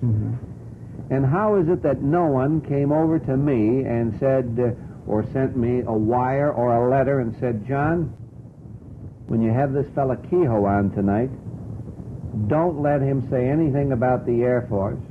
Don't let him say this, that, and the other thing. Now, there's no secret that you were going to be on here this morning, sir. I've announced it all week. There's a very good reason. You don't have an Air Force representative here. The minute you get an Air Force representative in this room, I am censored. You're not going to be able to let me speak freely here. I wonder if Charles is one. Do you suppose so? Maybe. The Air Force was on that program and made it semi-official, and they didn't dare let anybody... I'm glad you clarified that. Jules B. St. Germain. I was going to ask you, Major. I'm going to lengthen my name because he gets so much billing just by saying his name. Well, Gentlemen? there's a disadvantage, too, after all. By the time John has stated my name in full, I forgot the question I was going to ask originally, as is the case now. Major, I was going to ask you, I think you've been in television several times and on the air. I've been interested in this idea of a television program and planned on the presentation of a series. Do you not feel that this type of program, whether it be on radio or television, with a spontaneous and, well, a unrehearsed aspect, is not far more interesting to the public than one which is more or less canned and rehearsed? Well, I should think so, depending, of course, whether you're going to include sightings. I think discussions will hold interest for a while. I think you're going to have to include a number of dramatic cases and dramatic developments in a series of that kind. People won't listen entirely to discussion. If you could have, say, one interesting new case, or bring up one that hasn't been well known, or examine an old one that is well known and give some new information on it, you'd have a program. Yes, but the point I'm making is particularly, I enjoyed the Armstrong Cycle Theater very much, but the rehearsed aspects seem to me to detract from what it could have been a more interesting program. I didn't know if you felt the same way. Oh, I wanted it unrehearsed, but they said absolutely the Air Force would not go on it for any deal like that. I had been hoping that I could see you tangle with Professor Menzel, which I'm sure would have been very interesting. I wanted to tangle myself, and I heard him speak. Very frankly, prior to that broadcast, I had not shared some of the harsh sentiments concerning the Air Force. But I considered their presentation on the Armstrong Cycle Theater a direct insult to my intelligence. It was not only ridicule, it was distortion. And nevertheless, I found in speaking to people the next day that apparently the Air Force impressed the average listener. Right. If the people I spoke to were the average listener, although to me it seemed the most ridiculous double talk. Now, how about you, Charles, as a objective individual? What was your reaction to the Air Force presentation? Unfortunately, I didn't see it, Jules, so I Well, can't. his secret I name's can't number one of the Air Force. in fact, wrote the script for the Air Force on that, so I'm not qualified to judge. One thing particularly, though, which I thought was a little unfair, was it Colonel Whedon who represented? Whedon, that's right. Yes. He referred to one particular case near Hopkinsville, Kentucky, which I'm sure you're familiar with in its basic details. And the presentation there was such as to directly invite ridicule, and augmented by the fact that he claimed that this particular sighting, and this was a little man case, so to speak, in the broader sense, happened after a spirited meeting, which to me would indicate that it was some type of religious meeting that threw the people off completely at a tangent. As I understand it, there are, I believe, somewhere 11 or 12 witnesses, professed witnesses at least, to this particular occurrence. In your research, did you come across anything that would indicate that this particular happening, the little man happening in Hopkinsville, was induced by any type of hysteria or induced by a religious meeting? I am sorry, I'm going to have to admit that I'm not prepared to answer that fully, because while we have some information on it, I know that other people have more. We're trying to collect more on that, because at first I thought that it was probably just another wild tale, and I found so many people that were taking it seriously that we'd better look into it a little bit more. So I couldn't give you an honest answer on that. That's the first time I ever heard of that, though, when the Air Force sprang it. And even if it were true, the way it was said was such to cast discredit on almost anybody who might report such a thing. That is right. Yeah, they spent a lot of time on the contact stories in that particular case, ridiculing, whereas they could have, if they'd only held it down a little bit, we'd have had more serious discussions. They could have canned theirs or condensed it into half of the time. Well, in the Armstrong Circle Theater, too, Major Keyhoe, as you know, Ken Arnold had 2 pictures by the Air Force, which had been given him as official photographs, and they would not permit him to show them, whereas they did show ones of their own. And he had statements, too, that he wanted to make, and they would not permit it any more than they had permitted you to make statements. Well, I heard that, but I wasn't present during any of the discussions, so I wouldn't know it of first-hand knowledge. Well, I talked to him personally. Well, he told me that, but I mean, I wasn't there. I didn't hear the discussion. Charles? Major, there's been a lot of discussion, particularly from you, about Air Force suppression of facts on flying saucers. And I call to mind, when I hear you speak of this, a case which was presented to us here several months ago, which was outlined in a book called They Knew Too Much About Flying Saucers, in which there were supposedly 3 men in black. I don't know why they should happen to be in black, but if what you have to say is true, they would, I should think, be from the Air Force, who approached a gentleman who was an editor or a head of a flying saucer organization who said that he knew the secret behind the flying saucers. They visited him and apparently put such a scare into him that he has since that day refused, I think, even to say the word flying or the word saucer. And what I'm wondering is, seeing as this thing so closely fits what appears to be the NICAP idea of suppression, perhaps intimidation, censorship, if you feel that there's any connection between... Well, I'm sorry, I have to interrupt at this time. Before Major Keyhoe answers that, I know that you're referring to the book They Knew Too Much About Flying Saucers. This fellow Bender, and they claim that 3 men came up in black and stopped him. He doesn't talk anymore. I think that I can personally recommend NICAP to you. Now, NICAP offers memberships and publications that give authentic UFO sightings and up-to-date developments about unidentified flying objects. NICAP is located in Washington, D.C. And if you become a NICAP associate member, you will be entitled to a year's subscription to NICAP magazine, that's the UFO Investigator, and to special and all confidential bulletins as issued from time to time. Now, this is not a magazine that has a lot of ads in it. There are no ads to my knowledge, at least I've never seen any. This is a private, non-profit organization. It was set up a few years ago, and Major Donnelly Keyhoe is the director of NICAP. And I happen to be a member of it through the courtesy, I might add, of one of our listeners, who's kind enough to make me a member. And Court Hastings is a member, and Jules, you're a member, aren't you? Yeah, associate member, Yeah, yes. associate member.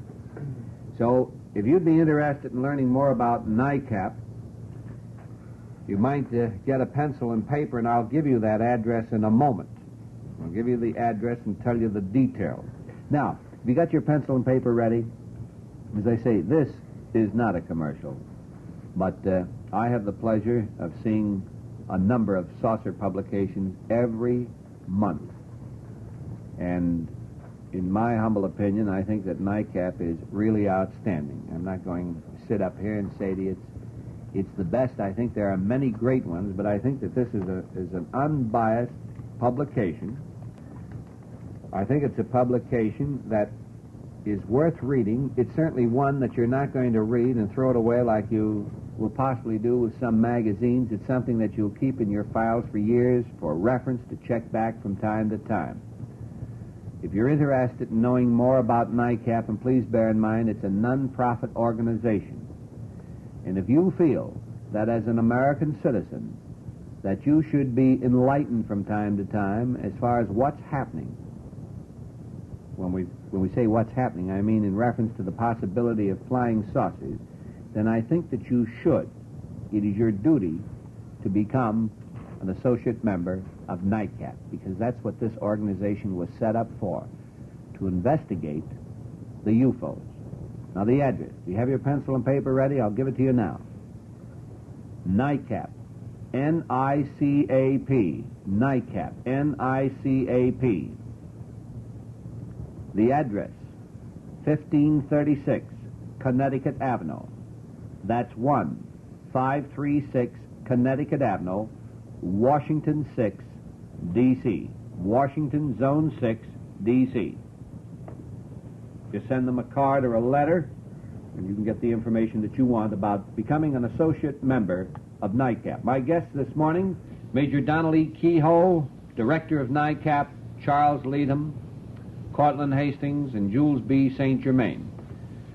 Major Keyhoe, Charles brought up a rather interesting question, and I'd like your answer to it. Now, the question again, Charles Leadham was interested in your opinion about the story that's related in the book They Knew Too Much About Flying Saucers. Gray Barker is the author of that book.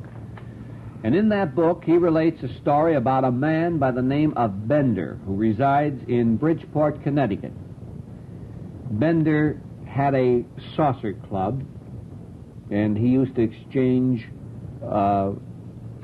brochures and ideas and letters with people in all parts of the world who were interested in saucers, and I think he published a little offset paper once a month or a bi-monthly publication. He was very interested in saucers. And all of a sudden, he didn't talk any more about flying saucers. He won't talk to anybody about them. Now, it has been stated in the book They Knew Too Much About Flying Saucers that 3 men in black visited Bender's home in Bridgeport, Connecticut, said something to him. What they said no one seems to know, except Mr. Bender. But all we know is that Mr. Bender has nothing to do with flying saucers anymore.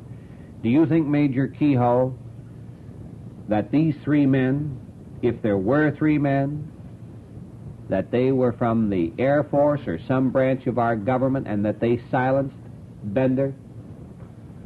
No, I don't think so. Of course, that's merely a personal opinion without anything to back it up. You're familiar with the story, aren't you? Yes, perfectly familiar with it, and I've heard all sorts of speculation as to why he might have decided to stop publishing if that were not their exact reason, and I don't want to do him any injustice because I have never talked with him personally.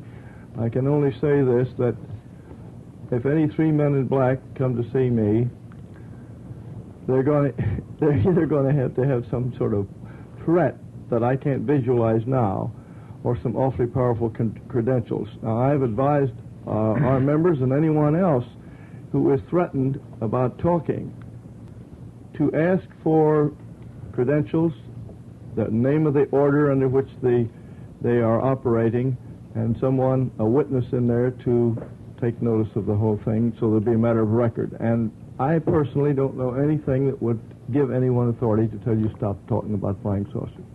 I have heard some stories, Major, about the Air Force having been given, I don't think the word seized would apply, various films of alleged UFOs, and not having been returned. Oh, yes, that's true. Has that been substantiated? Yes, that's true. I know one case where that's happened, and but that's not the same thing. Usually in those cases, the Air Force asks for the original, and in one case that I know of, because I was right in the middle, I helped handle it, they said they would give the man a copy or 2. When he got the copies, he swore up and down they were useless and demanded the original back. I don't know whatever happened. In that particular case, I'm not sure that these things were bona fide UFOs. They looked to me like sundogs. But regardless, he didn't get his original back the last time I heard from him. But this other thing, there's something supposed to be sinister about 3 men dressed in black. I personally don't find it sinister unless they're undertakers or something like that, but... That's not sinister. Huh? That's just the end. Well, I don't know. But anyway, no one has ever tried to silence me except in one case where they tried to argue me in not writing it, into not writing anymore about, did I split an infinitive there? About flying saucers. That was done in the open, though. It was done in the office of General Sory Smith, who was then Director of Information for the Air Force. I had a one-man press conference with Major Jerry Boggs of Intelligence and 2 or 3 others, and they tried to convince me that everything that I had heard was wrong, and would I now stop talking? When they got through, I said, no, I'm more convinced than ever you people are sitting on something. And they said, well, then we wasted our time. But nothing else. No threats. Gentlemen, I'd like to make this suggestion. In talking with Major Keyhoe a few days ago, he was in Washington at the time, and I contacted him by phone, and he said that he didn't think it would be possible for him to appear on the program this morning, and he felt that he would be too tired. He's been working a number of hours every day and has had possibly an average of 4 or 5 hours sleep a day for the last few months. And after talking to him for a while, he agreed to come on for about an hour to an hour and a half. So he's been with us for 3 hours and 15 minutes, and I appreciate it very much, and I have no doubt that everybody sitting around the table will share my enthusiasm and agree with me that it's been very kind on the part of Major Keyhoe to join us. Now, I think in all fairness to him, we should leave him get a little sleep, but let's take a little more advantage of him and keep him here for, say, about another 15 minutes, and I'll give each one of you gentlemen an opportunity to talk with Major Keyhoe for about 5 minutes. So if you'll give him short questions, maybe we can get fairly short answers, and everybody will have a chance. We'll start with you, Charles. Major, there's one question I've been wanting to ask you. I have an article from the Charleston Daily Mail about a talk which you apparently gave in Charleston, and I don't know if the gentleman is misquoting you or not, but I'll read it, and I would like to get your comments on this. You said that several projects that would produce artificial gravity permitting such flights, apparently referring to the saucers, now are being conducted. Some leading scientists dealing with the problem have said that it is almost a reality now. Was that pretty accurate? That is not a verbatim quote. What I said was, and I was talking a little fast, I guess. It was a luncheon club, and you know how you try to get through in a half an hour where everybody wants to run back to his business. I said that in the United States now there were probably 20, at least a dozen projects, research into artificial gravity. And that in one case, the Glenn Martin project, the vice president in charge of advanced design, Mr. G.S. Trimble, said some time ago that we were on the threshold of a device which would operate free of the Earth's gravity. And it would operate at very high speeds, up in the very high thousands. I said, since then, no one has heard from Mr. Trimble. And presumably, he was shut up. He will not answer letters. I know I've written him twice to try to get further views on this. And I did not say exactly what is there, but I can see how he got that impression. But it is a fact that apparently the Glenn Martin aircraft company... Martin, Convair... has... The impression you have is that they have, probably in the testing stages right now, an anti-gravity device. I won't go that far because they won't admit it, but they said that we are on the threshold. I do know they're working hard on artificial gravity, and they won't say a word about it. It's a special project, and I think it's even in a special building over there. And several universities are on it. They've gotten some European scientists over here to work on the projects. Just one last question on this, and you may have no information on this at all. In your conversations with these various people, did they give you any indication of the line of attack? Was it an electrical field they were trying to produce, or was it magnetic, or how were they going at it? You can't get any details on that now, any really reliable ones. The theory was, of course, it was based on Einstein's unified field theory, that electricity, magnetism, and gravity are all different manifestations of the same thing, and if you can control one or two, then you can vary the other. Or you can vary one or two, you can control the other. I tried to get something out of W.B. Smith, the Canadian, had the Canadian project. He said, I'll be glad to write anything on any subject except that one, and that you won't get any answers from anybody on this because it's under security everywhere. Jules? Referring to the investigator, this isn't a question, but I certainly have been reading it myself, and I certainly agree with John that it's an outstanding publication. What do you think are the prospects for NICAP, Major, and what can be done to improve and enlarge the organization? Well, that's quite a question, and I'm going to give a frank answer. When I went in there a year ago, January, I was told that within a very short time there would be substantial sums of money coming in to allow us to build it up. We have an editor, an editorial assistant, and a promotion man, and public relations, all of which were badly needed. The sum was estimated at around $50,000. on the basis of this, I announced the NICAP magazine and sent letters to all the people who'd read my books, and we sent out quite a number of them, and we had acceptances. And then, after the acceptances, the people who were going to donate the $50,000 in amounts of $5,000 apiece, in most cases, each one began waiting for the other.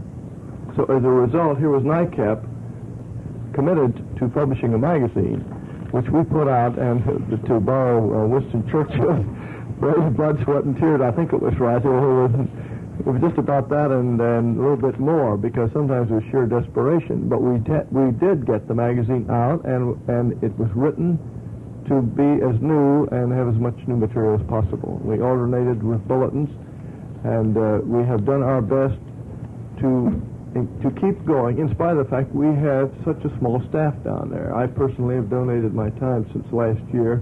I don't know how long I keep on doing that, but NICAP overnight could become a very terrific success if it just had a larger membership. It's all it needs is a larger membership, and a few people, of course, who have been able to have actually sent in donations besides their memberships. But I am a very poor money raiser. Do you have any in the idea, world.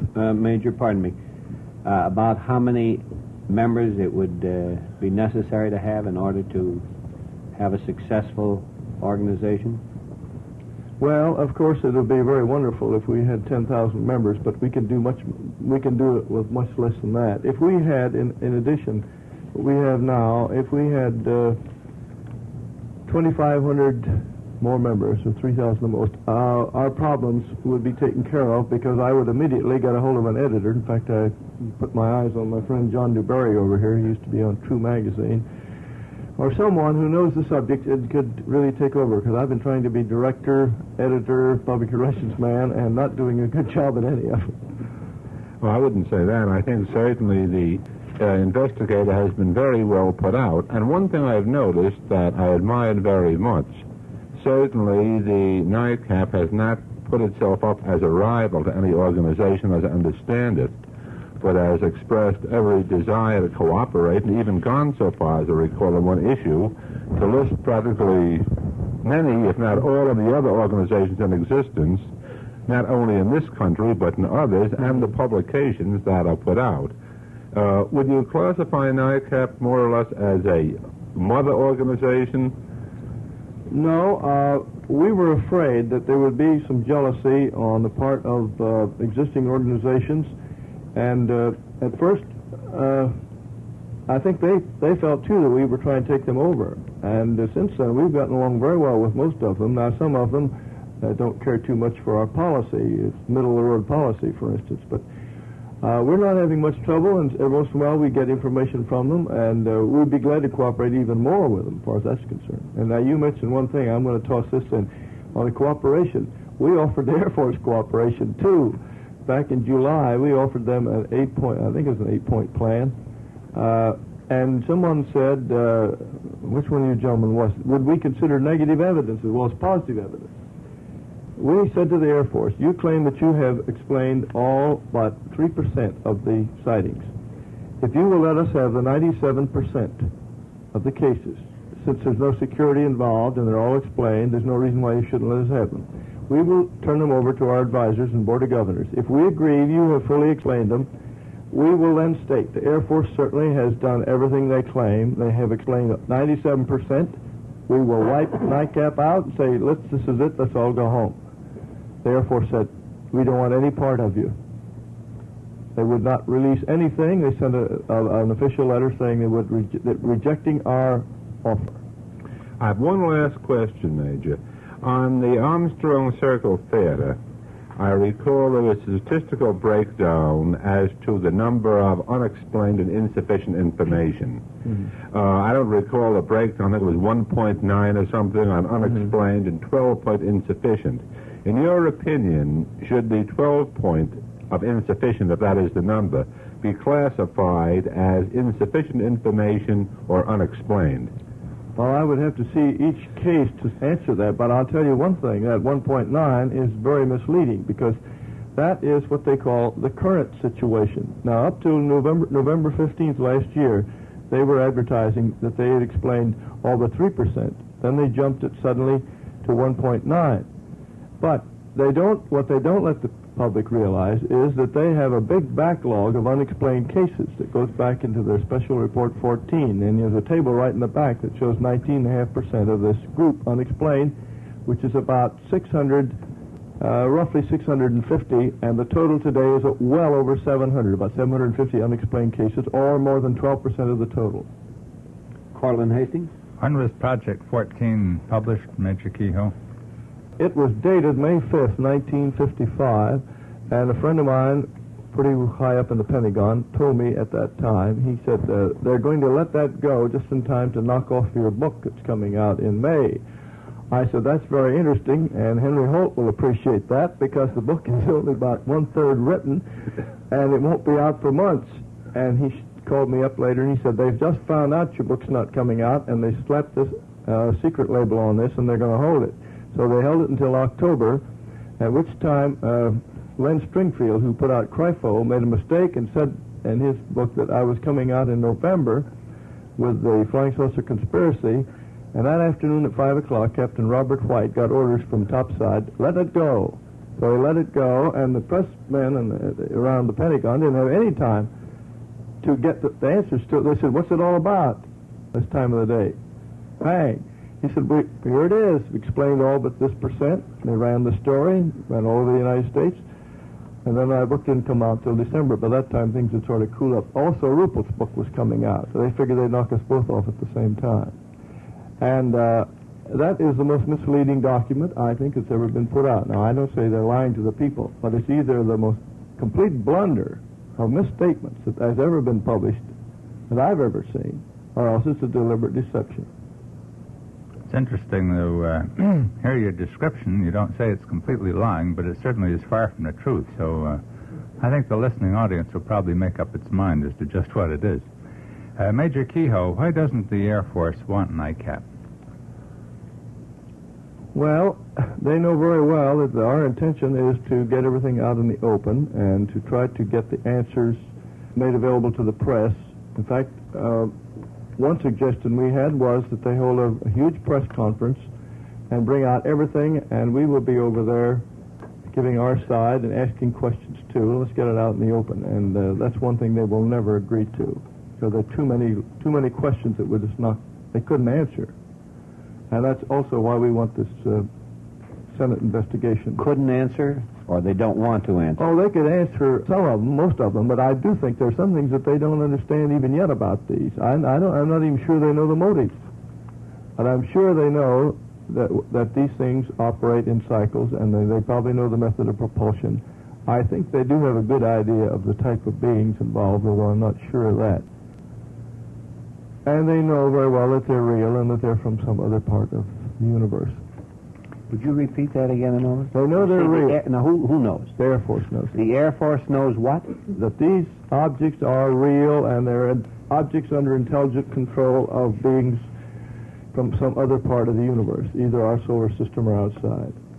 Albert Chopp stated that, didn't he, in 1953, after he was head of the information liaison at the Pentagon? He didn't say it that way. What he said was that there was a secret report which had been held up, and I found out which one it was. Later on, that was the Foreign Aid report.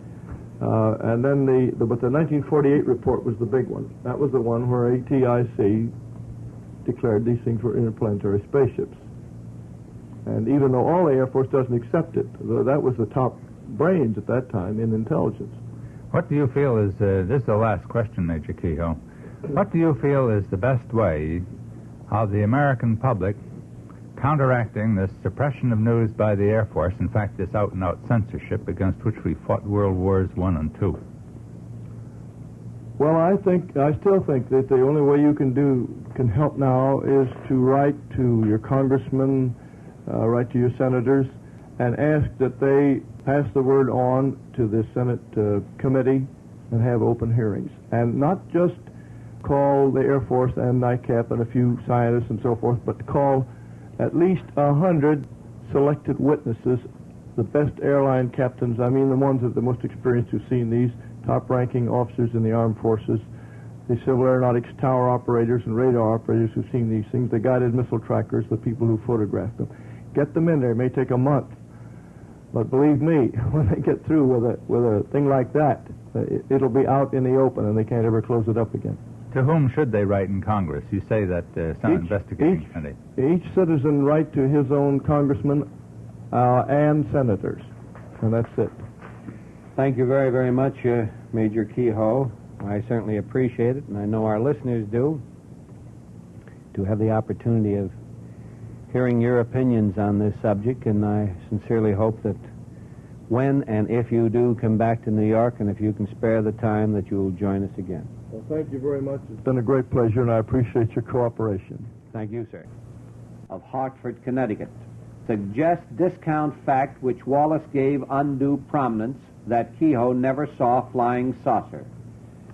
Criticism of Menzel. Astronomers want whole show, but refuse interest themselves in subject UFOs. Comment from one of the listeners. John, is that the same LeBlanc, the violin maker? Is that Ray LeBlanc? I think it was, wasn't it? Ray LeBlanc was the man who was Yeah, the who made- violin maker. Yeah, that's right. Yeah. Oh, that's right. The man who was with us, yeah. I'm interested in his first comment there, that Wallace gave undue prominence that Keyhoe never saw a flying saucer. I don't agree with Ray. It wasn't all No. that happened is towards No. the end of the show, Wallace said, Major Keyhoe, have you ever seen a flying saucer? And Major Keyhoe said no, and amplified it a little, and that was all there was to it. No, I disagree with Ray on that point. In other words, the efficacy, or veracity rather, of the whole flying saucer field didn't hinge on No, it whether didn't hang on had- whether or no. not Keyhoe had seen one. Well, of course, another thing, in doing a show like Mike Wallace does, and he does a magnificent job on that interview show, he's timed. In other words, he's paced all the way through, and that's a wonderful closing question. Have you ever seen a flying saucer? Well, we can't do that here because we don't know what time we're going to break that particular interview, and we're on for 5.5 hours, and we don't produce anything. It's just an ad-lib thing. I'm going to hold that till about 5:28.5. And I'll let you have it. You know, if you need tires and want to throw your money away, just wait till spring when tire prices are highest. But if you want to save money and lots of it, take advantage of the tremendous preseason clearance sale now at your General Tire dealer. Get the tires you need at drastic savings way below original prices. Now, Ford, Chevrolet, and Plymouth owners save as much as $13.64 on 750 by 14 tires. And you can save 40% on original equipment tires that new car owners traded in for new General Tires. All famous brand names, all sizes, and all yours at 40% off prices. Easy terms, months to pay, and tires installed now or held for you till later. Now, if you live in Manhattan, see Ray Callahan or Pete McHugh at the New York General Tire Company. I'd like to take a moment to talk about the Niagara Cyclone Massage Unit. You know, that's the combination of heat and massage. Soothing controlled heat with gentle penetrating cyclomassage action. And this combination will certainly give you a tremendous amount of relief if you suffer from pains that are associated with arthritis, bursitis, and rheumatism. It also stimulates blood circulation. It's a passive form of exercise for the person that has unwanted inches or the person that may be bedridden for a period of time. If you need a passive form of exercise, you can't get anything that'll compare with the Niagara Cyclone Massage Unit. And remember, it's not a vibrator. See, a vibrator gives you hammer-like tissue-damaging strokes. This unit is a cyclo-massage action. Now, if you'll be kind enough to send me your name and address, send it to Long John, Station WOR, New York 18. I'll send you a free brochure that'll give you all of the facts about the Niagara Cyclo-Massage Pad. And here's a message about Ballantine's Ale. Remember, it's the best ale that your money can buy. It's brewed with Brewer's Gold. There's gold in California and in Alaska, too. But in the ale called Ballantine's, there's Brewer's Gold for you. Enjoy that golden flavor, true ale flavor. Oh, the genuine Ale with Brewers Gold. Genuine, friend, that is the key word. It's the genuine golden flavor of Ballantine Ale that goes right along with today's American taste. Oh, that's Ballantine. It's the genuine Ale with Brewers Gold. Brewer's Gold is a special strain of hops, a rare strain with delicate, delicious flavor only Ballantine's special brewing methods can bring out. Enjoy the genuine. It's the trend, friend. Enjoy Ballantine Ale, the ale with Brewer's Gold. Oh, that's Ballantine. It's the genuine Ale with Brewers Gold. We're talking now with Cortland Hastings, Ben Isquith, Charles Leadham, and Dave Field. I think we'll take a couple of phone calls. Now, I would appreciate it very, very much if you would be as brief as possible, because we'd like to get in a few phone calls, maybe for the next, 15 or 17 minutes. And if you're brief, we can get more calls in. It's as simple as that. Are you ready, Dr. Nielsen? How are you, Dr. Bailey? Everybody's a doctor. No patients, all doctors. Right, Doctor. Let's have it. Hello. Hello, Long John? Yes, sir. It's a pleasure to get you on the phone because I called up several times tonight. Mm-hmm. I called up before the broadcast. Yes, well, I never take calls before the broadcast. No, I merely called your engineering department. Yes. To ask them to kindly monitor Major Keyhoe's voice better than it was on the television show.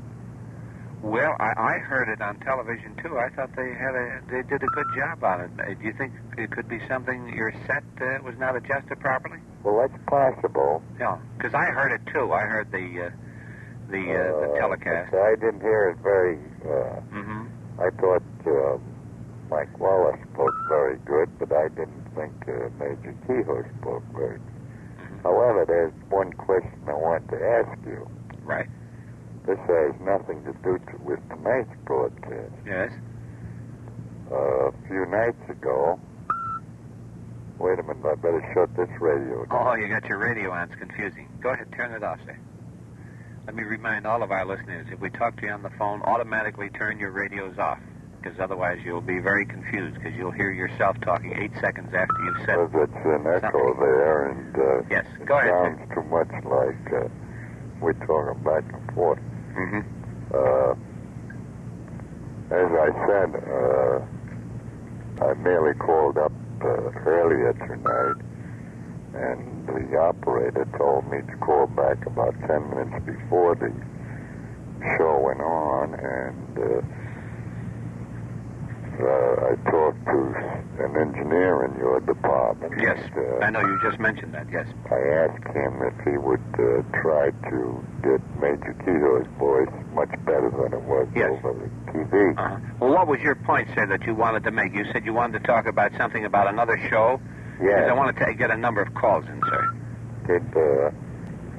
Did you abruptly cut off your show the other night when the hypnotists were on? Did I abruptly cut off my show and the hypnotists were on? Yes. This was not last night or tonight. Well, I frankly don't know, sir. I don't remember anybody cutting anything off. Well, your show went quite a ways along. Yes. You well, off and you continue with music for quite a while. Yes, well, that's quite possible. We do that. There was quite a hassle there, which I enjoyed very much. Well, there's sometimes, as they say in I work, I put in about 75 to 80 hours a week here, and sometimes I forget what happened the night before, and I honestly don't remember the particular thing that occurred. One gentleman was questioning, I think one of your favorite panelists. Yes. Jules, what's his name? Jules B. St. Germain? That's right. Yeah. Well, I really don't know, sir. What I'm trying to do, I'm trying to get some comments on this morning show. So. Well, this morning show was excellent. Fine. I'm glad you enjoyed it, sir. However, I did question the fact that Major Keyhoe on his TV show didn't have, according to the facts that were pitched at him, let's put it that way, and they were pitched at him. Well, all right, sir. Thank you very much for your comment, and thank you for calling me. Righto. Good night, sir. Good night. Well, that gentleman evidently listened to Major Keyhoe on that telecast and also heard the comments that the Major made here. Let me see. Is that... Yes, here's another call coming through. Hi there. This is Long John. Hello, Long John. Yes, sir. I'd like to make a suggestion that disagrees with both the Air Force and Major Keyhoe. All right, sir. A few years ago, about 2.5 to 3 years ago, a couple of scientists had a theory about the generation of dwarf stars, how stars are formed. Yes, go ahead. And it was their theory that these high temperatures help to develop stars by causing hydrogen to go into a reaction. And I was thinking that if the Air Force wanted to cover this up, the testing of the H and A bombs, that it would be a good way to throw the people off the scent by, denying Major Keyhoe's ideas, but giving the idea that there might be something to it. I see what you mean. In other words, use this as somewhat of a subterfuge. That's right. Well, that's an interesting comment, and unfortunately the Major is not here, so he certainly can't comment on it, but we appreciate your interest in the program. Did you enjoy it tonight, sir? Yes, sir. Well, thank you very much for calling. I appreciate your interest. All right. Call again, will you, please? Thank you. Thank you.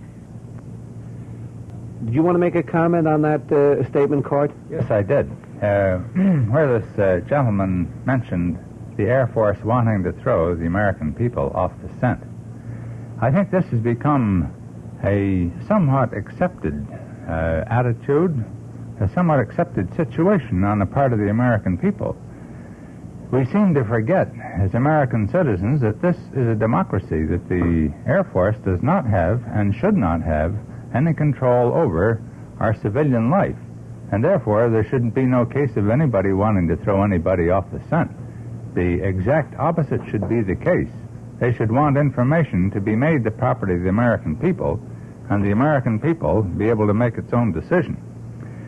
Gordon Dean, who was former chairman of the Atomic Energy Commission, said, "Every time America decides to keep something secret, we're running the risk of showing our own progress by severely narrowing the range of skills and experience that can be brought to bear on the problem involved."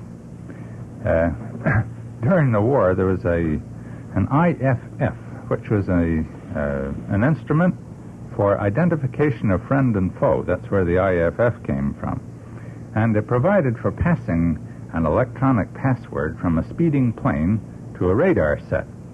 Well, this was really a hot device, and the security boys knew it was such a hot device that they really took it under their wraps. Now, what happened was that the radar sets were made at an astounding rate, whereas the IFF equipment, which should have, of all things, been given preference, lagged very far behind, and finally some IFF equipment was captured by the Germans, and then there was no further cause for secrecy. But simply showing that by holding something secret, it delays the production or what I want to call it, the emergence of the instrument. And democracy, although it's a sometimes inefficient, rather long drawn out, sometimes irritating process, is extremely necessary. It's the only wise system as we have found in this country. M. Stanley Livingston, who is an MIT physicist, says our true security lies in our ability to outproduce and outdevelop any potential enemy. And this can be measured in the number of trained minds. We need fewer controls and hampering safeguards, and more freedom of discussion between experts in all fields. Achievement is more important than secrecy. Mr. Isquith. I would like to say a hearty amen to what Court has said, and I would just like to briefly bring up the recent disclosure, I think a few weeks ago, that a type of bow and arrow that the Army had been considering for use in combat had been classified as secret and vital to the national defense, and only recently had it been declassified. Now, I submit that this automatically put all the Indians in North America under the threat of probably being jailed, because they were going, for years they've been going around with these highly classified secret war weapons. Security and classification can reach ridiculous aspects on one point, and it also can be used. It's one of the most handy bureaucratic methods of covering up mistakes. Any further comments, gentlemen? Did you want to say something, Dave? No, I didn't. Let's take another call. Hello? Well, I want to say first, I think the program tonight was wonderful. I'm glad you enjoyed it. And after listening to all the talk about the sightings and everything for the past year I've been listening. Yes. Probably Charles Weedham could describe this better than I can, but we never really get down to any basic facts. Nothing is ever presented that you can get your teeth into. There's nobody can say, well, here's this and that's the way it is. We see a lot of things flying around and everybody sees them, but what's the result? We could talk about it for 100 years and nothing would ever come of it. You're sure of this?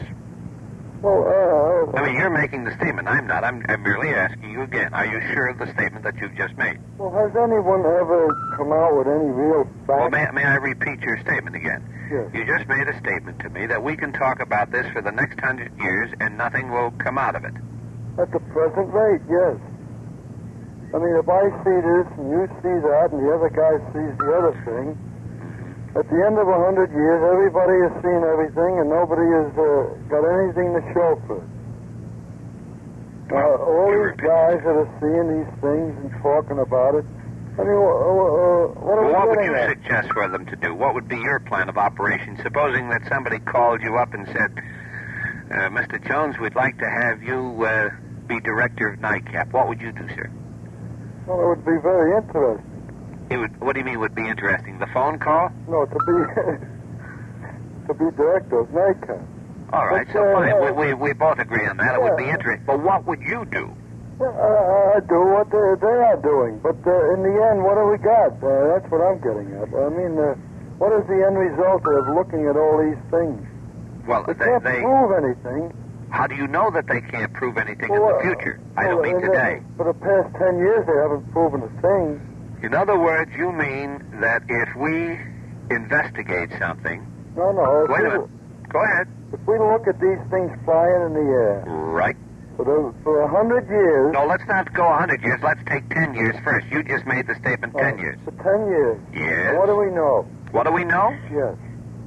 Well, I don't know anything, because this is not my department. We know what we knew 10 years ago. There's something flying in the wait air. a minute. Wait a moment, my friend. Now, this is what you may know. Only what you knew 10 years ago.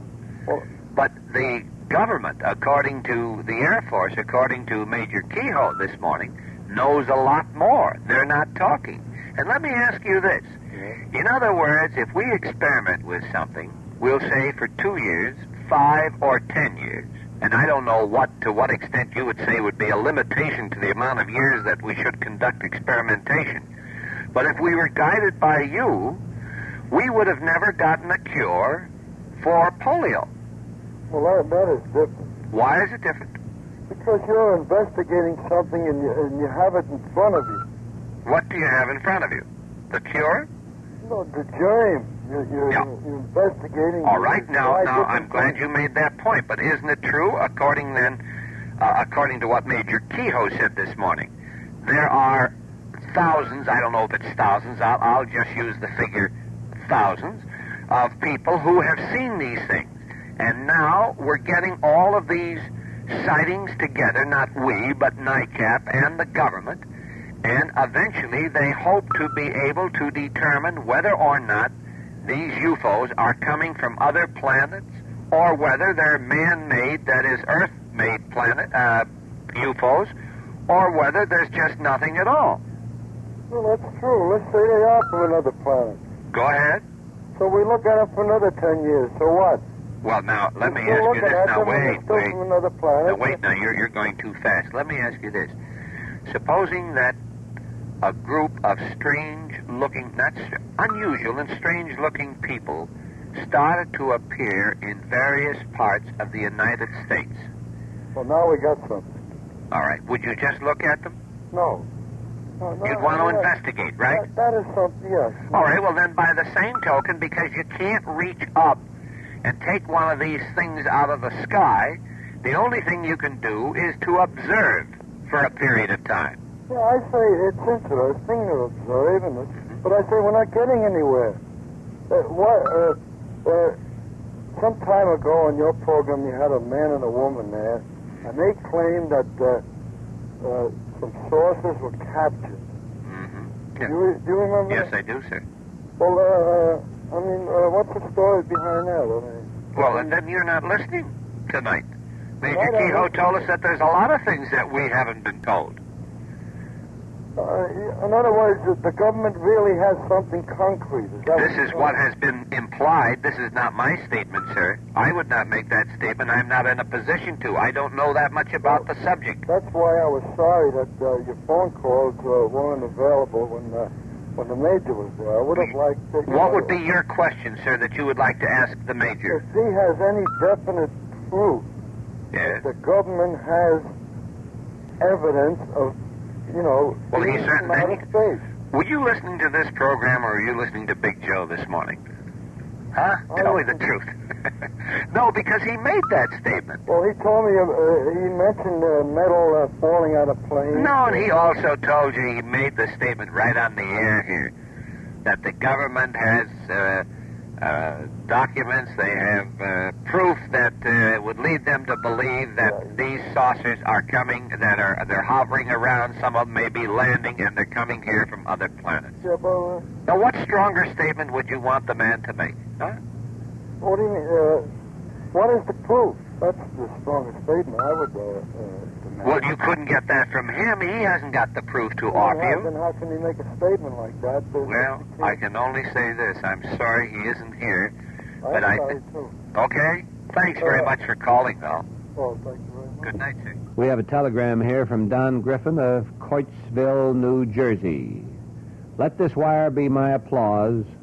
Tonight's program, extremely interesting. Well, I'm sorry that Major Keyhoe is not with us to hear Don Griffin's comments on the program, and we appreciate your interest, Mr. Griffin. Court?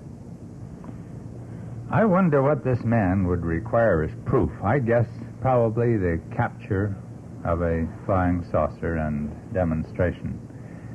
But, it's the same type of thing that we got into during the Middle Ages and later, where the peasants were reporting meteors by the scores, by the hundreds, eventually by the thousands. But they couldn't prove it. And the non-believers and the lords and so on would frequently put these people to death or invest some kind of punishment upon their persons. However, it didn't change the fact. Now we come up to the day where this man, along with probably the vast majority of American people, are deluded by these absolutely false reports being issued by the Air Force. I say to the American people, wake up. It's high time we came to the realization that there is another side to this flying saucer story. We can't deny the testimony of individuals. It is this which furnishes our evidence in courts. And we can't deny, then, the testimony of our very qualified pilots some scientists, many good, solid American citizens, numbering in the thousands, who have seen these. And we've got to accept something as proof, otherwise there would be no proof. I can recall here probably a couple of 100 years ago, I wasn't around at that time, but reading history, if we can believe history. Now, of course, we haven't any proof, because you can't reproduce it. But nevertheless, we accept these things as facts when enough has been written about them by, what do I want to call it, historians. The theory of phlogiston, which was considered for about 2 or 3 centuries to be absolutely accurate. But as science developed, it was found to be very inaccurate by Lavoisier. And finally, Priestley, its greatest opponent, Priestley himself, a tremendous scientist, had to... He never did admit it, actually. He died before admitting it. But that didn't change the fact any. Court, 2 points. First of all, you say, and in this tone I can see you at the Battle of Valley Forge with your long rifle and your bare feet, that you cannot deny the testimony of individuals because it's used as in court, C-O-U-R-T. And I will... Too. Oh, it's yours? Yeah. I thought it was C-O-R-T, Court. I thought you were kidding. No, it is actually C-O-U-R-T. And I must point out to you this, that in court, this makes it a little awkward here, that in the illegal halls, that there is testimony on both sides of the case, and half of it is generally denied by either the judge or the jury. So I wouldn't go around saying you can't deny the testimony of individuals because it appears in the halls of justice, to avoid the confusing word. Well, you can't deny it if enough people come out with the same thing. Well, at least it's generally accepted as admissible. It's admissible, but not necessarily meaningful if the testimony of half of the people turns out to be wrong because the verdict goes one way or the other, and the witnesses on one side are sometimes pretty nearly as numerous as the witnesses on the other side. Well, what you've done is proposed a hypothetical case where it's 50-50. Of course you can't believe anything there.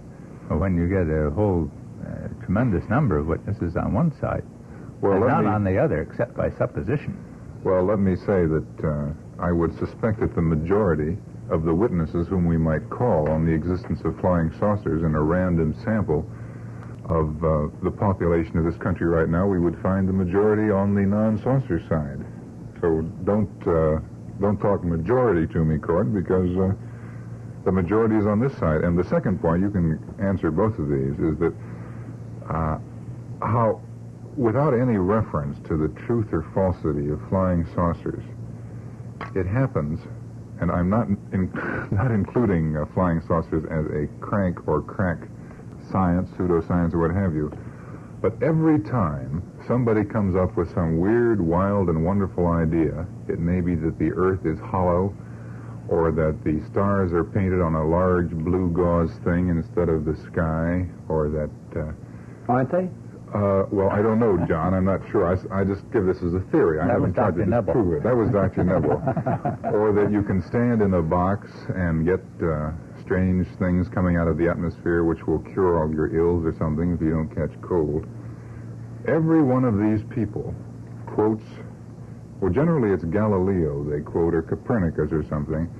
They point to 1 or 2 mistakes or misapprehensions in the early days of science and says, look, they persecuted Galileo, they're persecuting me, so I must be right. And I just can't see this as giving any possible support to the flying saucer theory just because of the fact that science, or the body of men who compose what is generally thought of as science, have been mistaken in the past. And I'm sorry if I lump you with orgonomy and hollow earths and so forth. Oh, I don't mind. Those things are purely suppositional. But when you have hundreds and thousands of people seeing things which are not suppositional, which look like objects and appear, they don't feel like it because I don't believe anybody's actually felt them. Some of the contact people, of course, who've been aboard claim to have felt them. But in general, the 99.9% of the sightings are as if, well, if we were driving along a highway in an automobile and we saw another one, say a quarter of a mile away or 300 feet away or a mile away, we'd say that was a car. We couldn't prove it, but we'd say that, and nobody would dispute it. May I? Are you through with your point? Sure. I'm sorry. I don't want to go into a long story about this. We hope that we're going to have the pleasure of having Mr. Schmidt on the program, Reinhold Schmidt, the gentleman who was out in Kearney, Nebraska, who claimed that he was in a flying saucer. And we don't want any stories behind or anything, but he's going to be on the program. But I'd just like to ask you this, Court. I have in front of me, unfortunately the listeners cannot see this, I have an artist's drawing of the spaceship as seen and described by Reinhold O. Schmidt. What I want to know is, Court, in a period of some 15 or 20 minutes that Mr. Schmidt claimed that he was in the saucer and spoke to the two gentlemen, I think they spoke a high German, if I'm not... Hochdeutsch.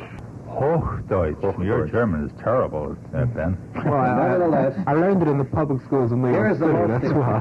Here's the most exciting thing that ever happened to Mr. Schmidt. I think he'll agree with me.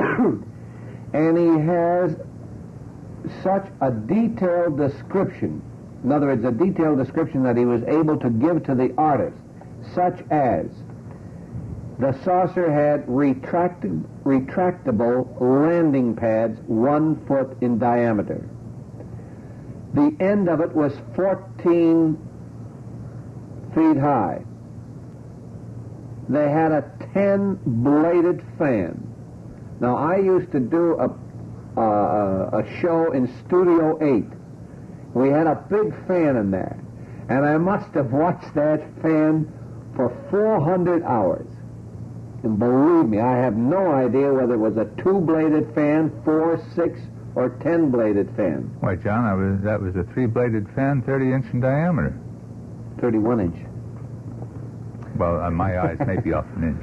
In other words, in a ship capable of going 18,000 miles an hour and doing right-angle turns and fantastic aerial acrobatics, why do they need a 10-bladed fan? Presumably to cool the air in there? I don't understand. That's the propulsion method. This is very funny to me. That's how it's propelled. Amazing to me. I notice he also describes an invisible escalator there, which is interesting. What would an invisible escalator do? Running the length of the ship. In other words, when you're on it, you don't even know if you're being escalated? I don't know. You don't have to walk. One of the most fascinating things about this diagram is he shows, what's this interesting thing back here? Operators, TV, and desk control, and instrument panels, and columns of liquid, and sliding doors, and 10-bladed fans.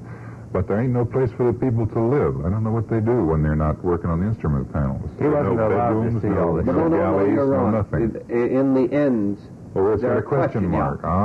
He was not allowed to go there. I see. He wasn't allowed to go in the ends of the ships. You buy the Schmidt story? John, with everything. I will listen to everything. That was a real loaded question. All right, let's. It wasn't loaded. It had the dynamite in it Because anyway. we're going to have Mr. Schmidt on, and I'm. When is he going to be on? Do you know, John? I'm not allowed to divulge that information. Oh, yes. But it is going to be quite a story. And I know Mark some of the Probert details is going to be on soon. Fine. The Transmedium will be with us. And I know that Herb Bailey, the author who wrote that new book being published by Putnam and be released in a few days. What is the title of that again? Is that the one on Krebiazin, John? Yeah. Krebiazin, there's one that's Krebiazin, one called Krebiazin Miracle Cure or something like that? No? Just Krebiazin? What's Krebiazin mean? Well, that's another, it has nothing to do with Schmidt or flying saucers, but we'll be talking about that. And we've got so many things that I cannot give dates out at the moment because, frankly, I don't know. All I do know is that according to Wayne Aho, it is his statement on this little pamphlet, all roads lead to Kearney, the center of the USA. And I think that's where Van Tassel, when he becomes president, will possibly make the... move the national capital to Kearney, Nebraska. He's going to do it to... I mean this sincerely. Giant Rock Airport? I was standing up there on that stand that he built, in front of the rock court. I remember you. And he said to me up there, he said, John, when I become president, I'm going to move the capital to Giant Rock Airport, right in the middle of the desert, 17 miles from Yucca Valley, California. Then I'll move to Toronto. Let's say one thing, though. This is a real nice guy, though. I mean, I may not buy his story, but he's a nice guy. I'll say one thing. The Air Force wouldn't have any powers of censorship left. Well, I'm glad you brought up the Air Force, because that little hassle you had with Charlie, I don't know whether too many people know about it. I know quite a few people do. And on the back of Major Keyhoe's book called Flying Saucers from Outer Space, there's reproduced a letter he received from the Department of Defense, the Office of Public Information, dated January 26, 1953, which has an extremely amazing statement I think more people should know about. It's addressed to the Henry Holt Company, which is the publishers of Major Keyhoe's book. The concluding paragraph comes out with the statement, "The Air Force and its investigating agency, Project Blue Book, are aware of Major Keyhoe's conclusion that the flying saucers are from another planet. The Air Force has never denied that this possibility exists. Some of the personnel believe that there may be some strange natural phenomena completely unknown to us, but that if the apparently controlled maneuvers reported by many competent observers are correct, then the only remaining explanation is the interplanetary answer. Very truly yours, Albert M. Chop, Air Force Press Desk." Also adding to this, if what the Major said tonight, and I have no reason to doubt it because he strikes me as an extremely creditable person, if what the Major said is correct about the fact that some special Air Force reports were deliberately held off to coincide with what they thought was the publication of his book. Well, they gave a statement through Mike Wallace that 3 of the 4 top-secret reports to which the Major referred did not exist. That's right. And that the 4th didn't say what he said it said. Yeah. Well, if the Air Force, I mean, I'm sure that if Ben Iskwith got and cited 4 secret documents that the Air Force is supposed to have in their files, I am quite convinced that no one in the Pentagon is going to get very much upset, and no one is going to come out and publicly deny it.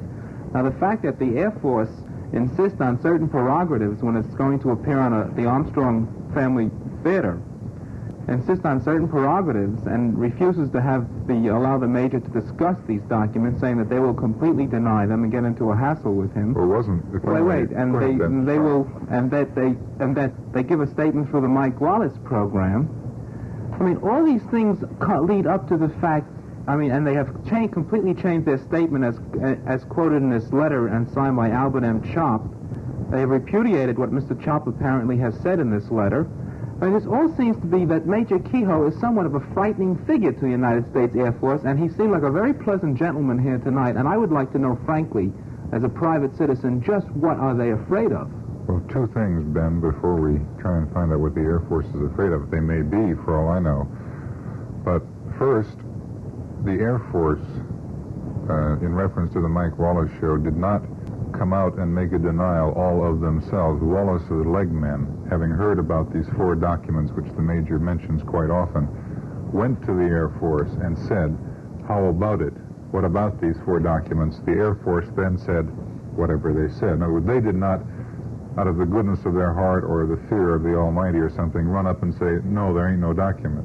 And the second, if I may say this, is that on the Armstrong Circle Theater, the Air Force did not refuse permission to Major Keyhoe to discuss these things, as they could hardly have done. What they said simply was that if he talks about them, we'll deny it, and the Armstrong Circle Theater withdrew the permission for fear of a hassle. So I don't think in either case the Air Force was running around censoring people or frantically denying anything. Well, Charlie, you're in TV, and you know how these things work much better than I. Now, if you had something to do or a charge of producing a program where you had 2 opposing sides, and an Air Force officer told you that if this person comes out and says there are such documents, we will flatly say that there aren't any. I mean, you'd kind of react the same way the Armstrong people. You'd start thinking, perhaps this thing's a little bit too hot to go out, maybe it's a little bit too hot to handle, I don't want to get involved in it. I think the Air Force very effectively, they have no right to tell the Armstrong people how to run their program, but they very effectively sunk any discussion of those documents. Well, let me defend myself personally. If I had complete charge of the show, I would be more than happy to let everybody come up and kick each other's teeth in. I'm sure you would, Charlie. But You are quite right that if the thing went the way we assume it did, and if there are some Machiavellian minds in the Pentagon, and I'm sure there are some, that they did exercise an indirect censorship on Major Keyhoe. There doesn't seem to be any question of that. They exercised a censorship on Ken Arnold, too, because he had statements and pictures from the Air Force, and they wouldn't let him produce any of these. What I'm particularly concerned is, and I'm much more concerned, Charles, than apparently you are, I think we have come to a crux, a very critical position in American history. If the American people want democracy, this means we've got to have a government of the people, by the people, and for the people. Not of the Air Force, by the Air Force, and for the Air Force. It has always been notable that military men rule by dictation and command. That's probably all right in the military. Maybe it has to be that way. But it certainly is diametrically opposed to what we want in civilian life. We want here in this country the rule of the majority. We want the rule of law, the force of law. We don't want the law of force by the military. We want freedom of speech and liberty and information, freedom of the press, rights to assemble, as in our Fourth Amendment, I believe. We don't want censorship. We can't have censorship if we're going to have a democracy. Now, we finished fighting the Second World War against Nazis. The exact technique the Nazis used is what our Air Force is using as far as flying saucers are concerned.